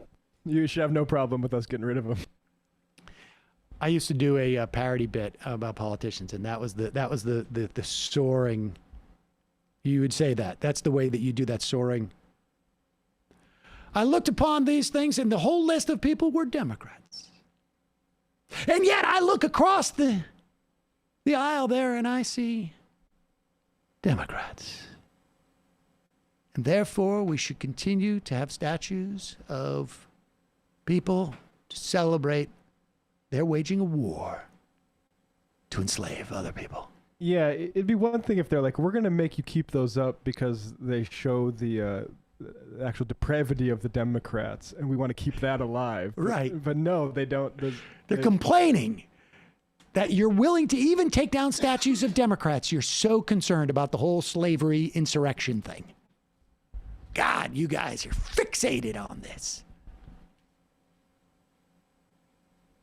It's, I bet you if we listen to that long enough. It's really interesting, the whole, the Reconstruction stuff. I've been doing a lot of reading about North Dakota history and the Northern Pacific Railroad coming into Bismarck. And that was Custer, a Union cavalry general, and Thomas Rosser, a Confederate cavalry general, that the two leading people, guiding the rail out there and exploring like Yellowstone and the Black Hills, were just two Confederates. And all the newspapers were like, isn't it great how we put all our problems behind us and we can move forward? And the real problem is corruption now. And i.e. like we're giving too much to like black people in the South. Right, exactly. Right? Like it's the exact same thing. Let's come together for white supremacy. Because Custer was, even though he's Union, he was also a Confederate supporter. We dropped the ball at that point as a country. There's just no way to get around it. We just dropped the ball. When you declare victory too early.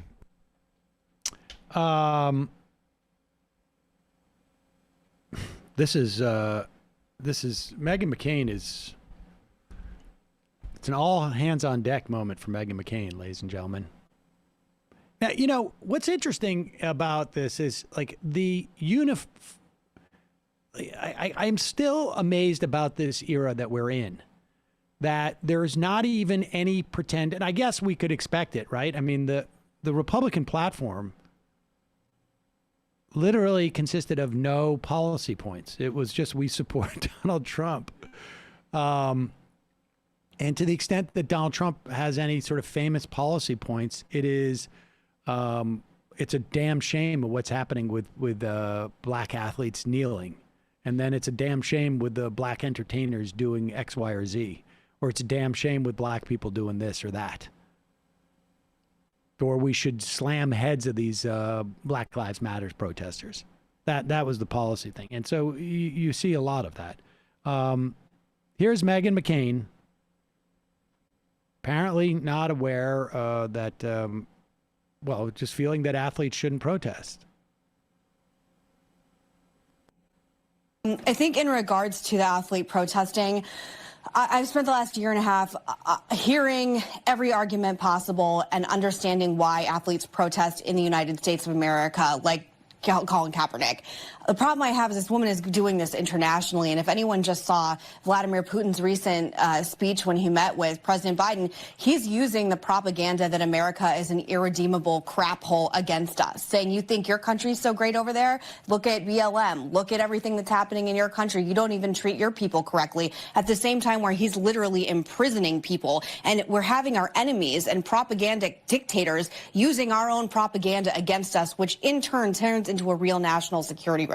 My other problem with this is I don't understand why we all can't have shared experiences in this space or have our own stories, because for some reason my relationship with the flag isn't allowed anymore. My love of the American flag, my love of the national anthem. And I know that how is her love of the American flag not allowed anymore? She's literally sitting on one of the biggest broadcast platforms that exists in the world. telling someone they're not allowed to do what she doesn't want them to do. Yes, saying like, I don't think what your protest is legitimate, but I'm not allowed to talk about how much I love the flag. Are you kidding? You could have dedicated this entire thing to a love story or a poem about the flag. But instead, you spent your moments on this massive platform talking about other people shouldn't be protesting. Let's continue. Problem with this is I don't understand why we all can't have shared experiences in this space or have our own stories, because for some reason my relationship with the flag isn't allowed anymore. My love of the American flag, my love of the national anthem.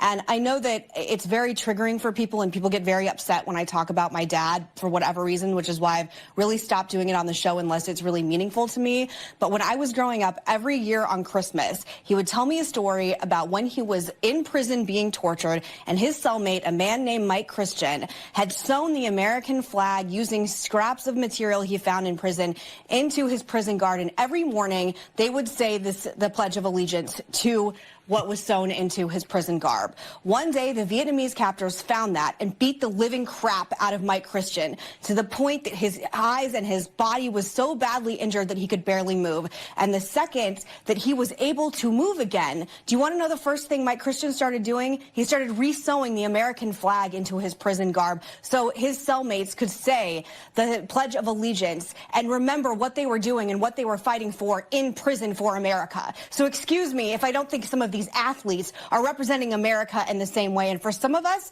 I will die for this. I will die on this hill that it is not appropriate or patriotic to go to a foreign country where you're supposed to be representing America and act like it's just about you. It's not about you. It's about all of us. Oof. And I want to say that she's speaking metaphorically. I don't think she's going to die for this at all. Gonna put her body on the line. Yeah, I don't think that's going to happen. Can I just ask, Vietnam, that wasn't a good war, was it? Like, I'll just say, like, that if it wasn't for how people like her treat the flag, maybe they wouldn't have been in that prison of war camp. That's right. And I would also imagine that exercise was as much about maintaining some semblance of sanity as it was about sheer patriotism. But I don't understand, what is it that she thinks that they were doing? I mean, it's a classic case, and she has the opportunity to tell that story. I would be lying if I didn't think it was a weird story to tell your kid on Christmas. I'm not 100% sure what's going on with that. Maybe she misspoke. Like, I can understand it, like, every July 4th, my dad would tell me the story. But it seems like a weird thing to celebrate on Christmas. But, you know, and maybe that is a cry for help, that she felt traumatized by that story when she was younger. But it's unclear to me, like, why, like, Colin Kaepernick was okay because it was in this country. Are they aware of TVs, of the fact that people around the world knew that Colin Kaepernick was doing that? Like, it wasn't the idea that it was on foreign soil, is not that big of a deal. This woman earned that platform. Frankly, earned that platform, with all due respect to Meghan McCain, in a way that Meghan McCain never had to earn anything in that regard. And if Meghan McCain's last name was Megan Seder, for that matter, she would not be on that show. If it was Megan Jones, she would not be on that show. She would not have that platform. That woman earned their platform, and she can use it in any way that she deems fit, as far as I'm concerned. There certainly can be rules that are imposed on her, you know, when she's up there, I guess, by the sponsoring bodies if she wants to participate in it. I can disagree or agree with those rules at any given point, but to say that if she has the ability to do that she didn't earn it. How much money did Meghan McCain donate to to these amateur athletes to train? That's what I want to know. Talk about a shared experience. How about you share that experience? Shared experiencing is, she's like, can't we have our own shared experiences in this space or our own stories, which are two contradictory things to have. And can't we have shared experiences that I get to dictate? Yeah, shared experience. Can't we all have shared experiences where our dad was a senator who was also a military veteran POW? Why don't we all share this same feeling towards the flag where my dad tells me this story every Christmas? Like, probably because we didn't go through that, Megan. Take my word for it. That seems to if be... you had to listen to that story before presents every year, you might feel some way about the flag too, but I think that's like more like Pavlovian conditioning. That's why I became a Jew. Ladies and gentlemen, this just in.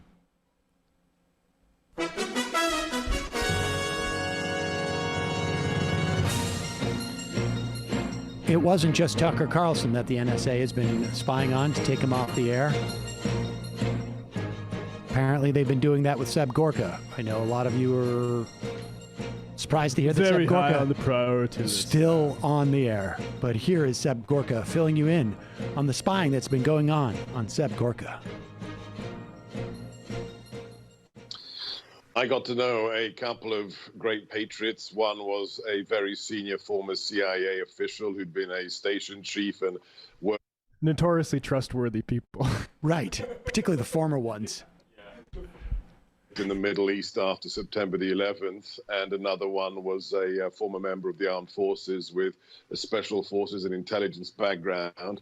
And they told me after I left the White House that they wanted me to know there is a part of the NSA, it is the most aggressive cyber arm of the NSA called the Tailored Access Operations, the TAO. And there was a small unit of contractors in the TAO who had been tasked to actually surveil members of the Trump administration, me and Steve Bannon and others included. So, can you prove it? And why wait until now to come out with this? Because, clearly this is, I believe, illegal. No? Well, it utterly is, and the methods they used are absolutely unconstitutional. There's a dodge they worked out called traffic shaping, whereby they know that they're not allowed to spy on U.S. persons in the United States, but they know that internet communications are absolutely global. So the NSA uses its capacity to shape internet traffic to move the nodes of connection. So instead of my email going from Washington, D.C. to New York, they route it through Malaysia, and they say, oh, look, that's a foreign communication, therefore we can intercept it. So with traffic shaping, they break the constitutional restrictions on the NSA, and they spy on people for political purposes. As to proof, a very, very highly respected journalist has the evidence, and she promised me that she will publicly disclose her sources. So when she does that, we'll have something to refer to. But what Tucker said is not an accident. And if only the Seb Gorka had a direct line to the president during the time that Republicans had control of our government, then maybe there could have been reforms on the NSA. If only. I have absolutely no problem constraining, frankly, eliminating the NSA. But what is absurd is the idea that they would talk about this as if they were powerless, and they're just leveraging it. And the idea that the spying that happens on them is in any way unique or even more reprehensible because as opposed to anybody else. What's fascinating to me about Tucker Carlson coming out and saying that he is being targeted specifically so that they can take him off his show is the tremendous amount of support he's gotten from the leadership of Fox News. I would imagine if my lead reporter was my lead news property was spied on as a corporation like that, I would be outraged. And I would come out and nobody's mentioned it. It's weird. I mean, it's not impossible to imagine that that's the case. Certainly we need reform at the NSA. Like I say, shut it down. Yeah, I'll just say, like, if it's people like Seb Gorka and Tucker Carlson leading the charge of that reform, we're not going to like those reforms. They're not going to be good partners in reforming the NSA. It's just my prediction. You think?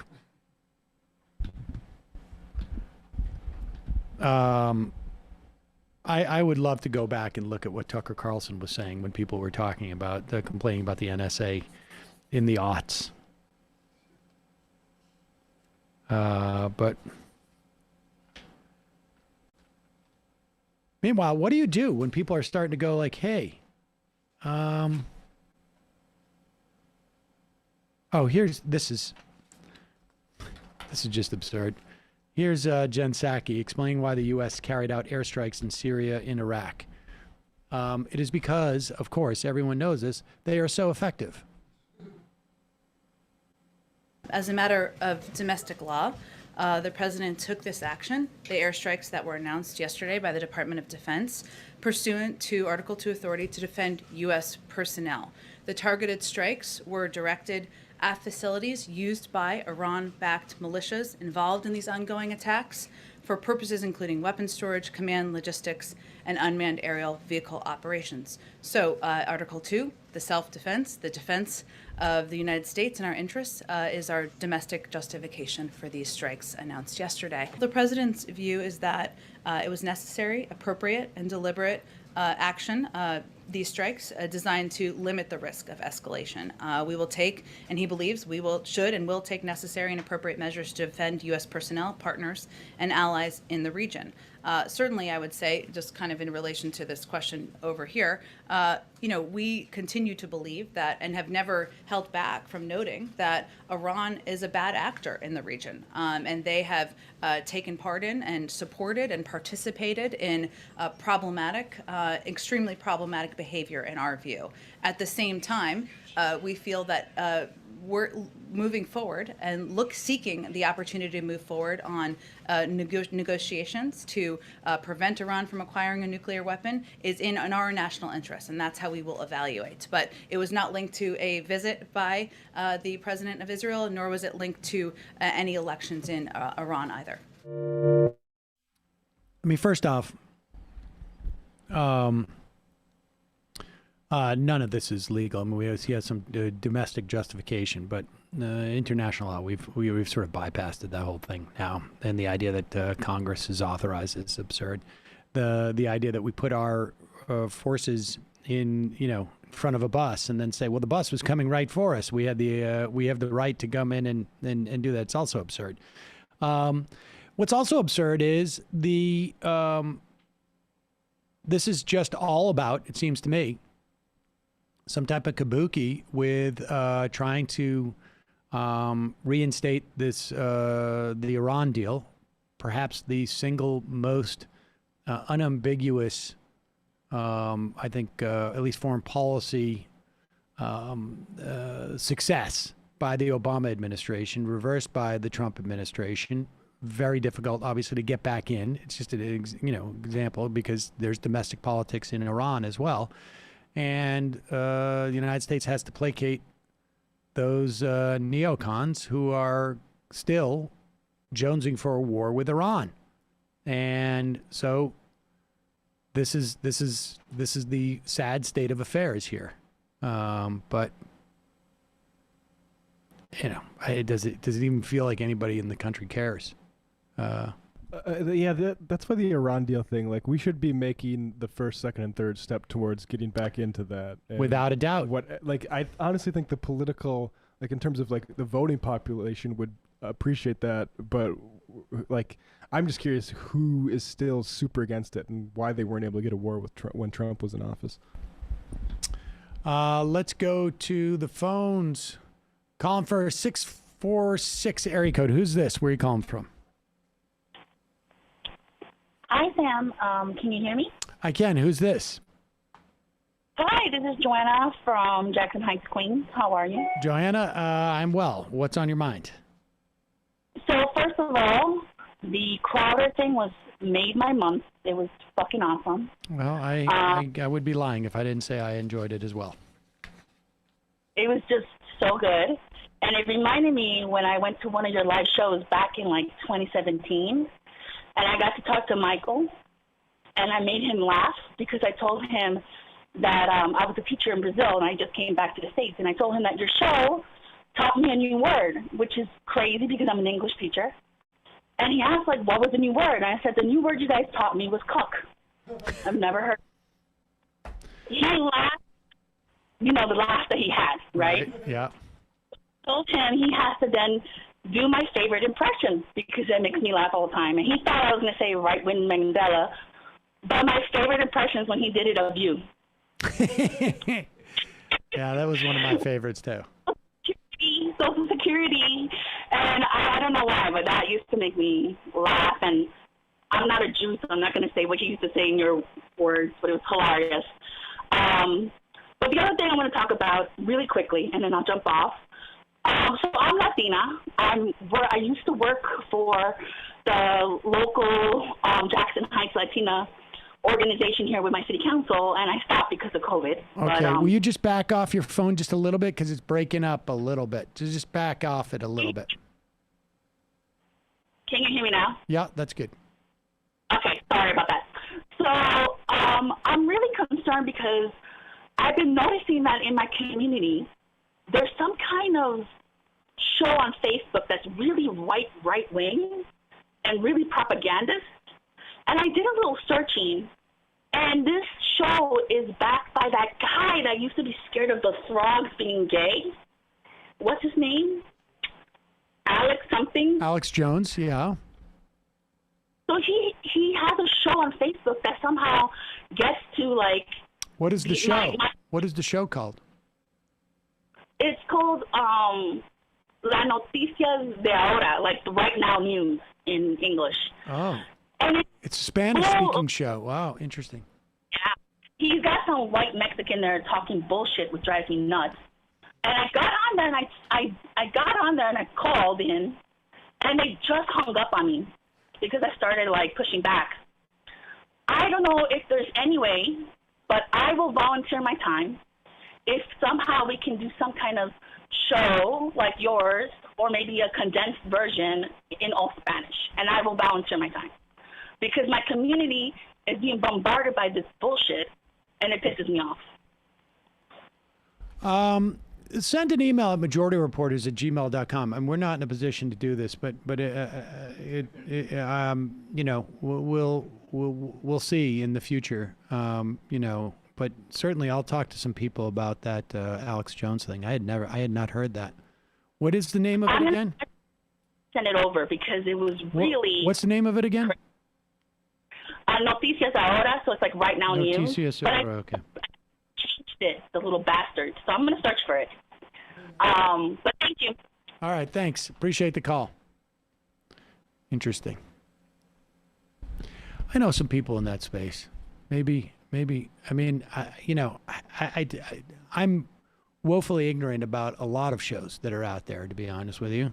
And I would imagine I am even more woefully ignorant about shows in Spanish. But El Informe de la Mayoría. Is that Majority Report in Spanish? Nice. Nerd Cheetah, the lady that called in with the memory of Michael was right on. The guy could get pretty worked up sometimes, but his smile and his laugh were truly genuine, and the dude could light up a room. Jay Tingle, how is it I'm just learning now that Meghan McCain's father was a U.S. senator who was in a North Vietnamese POW camp? All right, we got time for one more phone call. I got a full plate today after the show. Calling from a 732 area code. Who's this? Where are you calling from? Hello? Hello. Hello. Hi, Sam. How's it going? This is Sean. I'm calling from L.A. Sean from L.A., you're the final caller of the day. Hooray. I've been waiting. Yeah, I have two simple questions for you, but you promise you're not going to mislead me on your answers, right?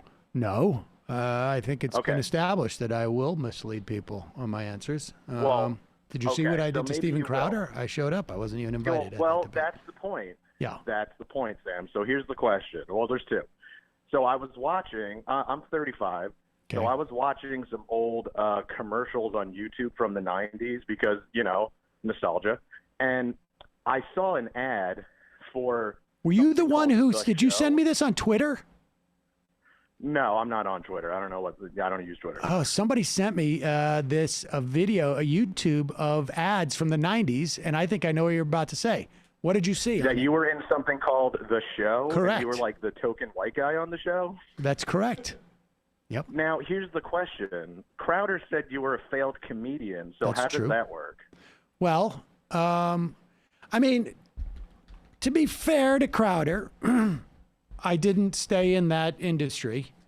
I don't know what constitutes success, really. I mean, because in the end, the vast majority of people who go into that world end up just, they fail. They make a bunch of money and then they get old and they don't get any more work. I mean, and that's failing. The making a bunch of money and doesn't have to work. I made a bunch of money, not so much that I didn't have to work, but I made a ton of money in that industry. In 2004, I had by that point was writing and directing. I had directed I'm with Busey, which was a 13-episode run on Comedy Central, and then wrote and directed and acted in my own show called Pilot Season that was on a channel called Trio. And Janine Garofalo asked me to get into radio, and I, for 6 months, I thought we would just do it until the election of George Bush, and I stayed because I liked it better. It was more fulfilling. But the Fox's The Show was only on for 9 episodes, I think it was.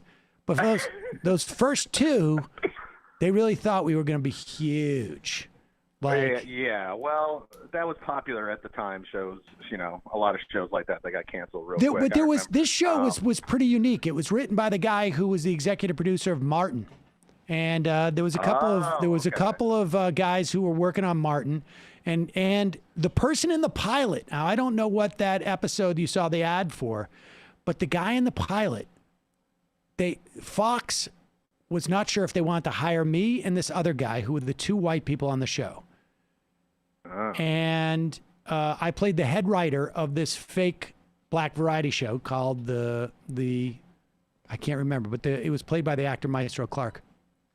And Chris Spencer was on the show too. He's pretty well known. And so this other guy and we got cast by Fox, and then they let our option, it's a sort of a Byzantine process, but they let our option run out a couple of weeks later. But the executive producers of the show wanted us badly on the show, both of us. I agreed to do it. My girlfriend was out there at the time, and I was in New York, and frankly, 1 episode paid me more money than I had made the year before, more or less. And the other guy had come out of Yale Drama School and had a famous fairly famous dad, and was just not interested in that. He decided he wasn't sure if he wanted to do TV, so he just agreed to do the pilot, not to sign on for the whole series. And he came out, he did the pilot. We spent a lot of time sitting out in the back smoking cigarettes. And he ended up not wanting to come back and do the series. And at one point the producers were like, "Will you fly to New York and go to his department and ask him to do this?" And I was like, "Absolutely effing not. No, are you kidding?" But that guy was Paul Giamatti. And that was the first, I think, big professional gig he had gotten. Certainly the first TV, that he did. Probably the only TV he did for a long time until he did other stuff. But that was all that was in 95 or 6 or something like that. So. Well, that certainly does sound like the resume of a failed comedian. But here's the other question that I had for you, though. Whatever happened with the libertarian presidential campaign? I assume COVID had something to do with that, but were you actually... was that just a bit, or were you thinking about it? I was I was seriously contemplating it. And there was a sense that, I talked to a bunch of people about it, and frankly, this is completely unrelated. It's going to sound like completely unrelated. And it took a while for me to sort of appreciate this. But there was a sense that if I did that it would sort of distract in some ways from the seriousness of everything. No, it would distract from Bernie Sanders attempting to run in the Democratic primary. There was an opinion of people I knew, and I was like, okay, but I who knows? I may have jumped in if it wasn't for COVID. Okay, yeah, I was just curious if like that was something that was a bit, or if like maybe you're going to do it again. I don't think those are mutually exclusive ideas, frankly. If I run, no, you're right. It's not going to be. Well, it would be to win the Libertarian nomination without a doubt, but I would. I don't know that I would do anything different than what like those Libertarians did. What was it? Bill Weld did. I would probably pull a Bill Weld. But appreciate the phone call. Thanks for that reminder of the show. You can find that if you find 90s ads. Mind Pillow guy, Sam, I personally think your most impressive work in show business were those tennis commercials you did for CBS. Yes, actually, that's true. I did some U.S. Open commercials that were really cool. I was on the court when was it Agassi was playing Sampras? Was it Sampras or yeah? Okay. Charlie, thanks for turning me on to this Revolution podcast. This is Revolution Podcast. Really enjoying their show. Please let them have back on again. I will indeed. Train Boy, can I get a shofar for my new job? I'm starting in 2 weeks. Of course. So glad you're feeling better.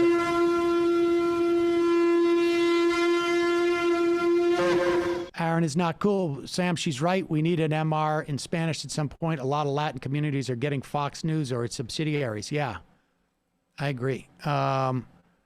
Let's see what we got here. Godcat. Tim Jackson, hallelujah. Sending what I'm exactly what I'm talking about. Sending love to the crew. Bear at home too. Crowder goes in for heart surgery tomorrow, allegedly. Get well soon. Yes. Yes. That was not my fault, was it? I don't think so. I didn't give him a heart attack. Brother from Brooklyn, especially after the Iowa debacle. I had a friend who went through, I think, what is similar heart surgery, and she was fine with like 2 or 3 weeks. Iowa debacle, awesome job giving the Stop the Steal people credence. New York City Board of Elections, I swear, this party is only good at grandstanding and corporate wokeness. It's absurd what's going on with the New York City mayoral election. Rampaging Toaster, do you know anything about conservative Christian radio host Matt Slick? Heard him in the car the other day, and I'm fixing to call in and debate him on his demonization of socialism. Any tips debating a right-wing radio host would be greatly appreciated as well. Start off by saying you're a Democrat who agrees with him, and then proceed to not agree with him, but don't point out that you're not agreeing with him. And I would say, I agree with you. And what would you consider socialism? And he says this, and he'd say, yes, I'm against that. But I'll tell you what I am for, and this is what's the problem with the socialists. Yeah. I am for this. We should all have the opportunity for Medicare, not just a narrow set of people. That's the problem with socialists. They only want people who are over 65 to have Medicare, when I think we should have it for everybody. Yeah, it's a good tactic to say, instead of like you're disagreeing with me, you're misunderstanding me. Yeah, I mean, just go on, but you got to start off first where they think that you're going to leverage. So when you talk to that call screener, you got to go like, I'm a Democrat, but I got to tell you, I disagree with this whole socialism. And then just go in with an understanding that socialism is against Medicare for all. That's the way I like to do that type of stuff. Angel, in regards to the top tanks in the merch store, what size should I get as a small woman? Extra small? I don't know. Dude guy, pal. The idiot DA who fucked up the Cosby prosecution is Bruce Castor. Yes, the same Bruce Castor who's Trump's impeachment lawyer for the second impeachment. Same one who made on that bizarre speech to open up Trump's defense. Oh, he was the DA at the time? And it's weird. We have to look I thought he into was But NYC Southpaw tweeted out that like it wasn't even an agreement signed by Cosby. It was like a press release or something. Like it's very strange how he got off here. We have to look into it more. Okay, 3 more. And Bonara. Every time you play a clip of Ben Shapiro, it takes me a few seconds to figure out whether or not it's real or some sort of parody giving his voice. It's just ridiculous. Socialist Bear, someone should send that caller data on lead levels in drinking water and crime stats. I mean, Chris Burdick, you are the final IM of the day. What does Shapiro mean by a backlash is coming? The backlash is ongoing. The backlash happened before the front lash. Conservatism is an ongoing state of not only looking for innocuous things to be angry about, but predicting future innocuous things to be angry about. They're an ideology of indignation fanfic. Well, that is, in many respects, if you look at like Corey Robin writes about the reactionary mind, that's what it is. It's a constant like backlash against something that is supposedly new that has been ongoing, and it's just a reinforcement of all the structures they've supported all along. Folks, with that said, great job, Matt, Brendan. See you folks tomorrow. It might take all the strength I got to get to where I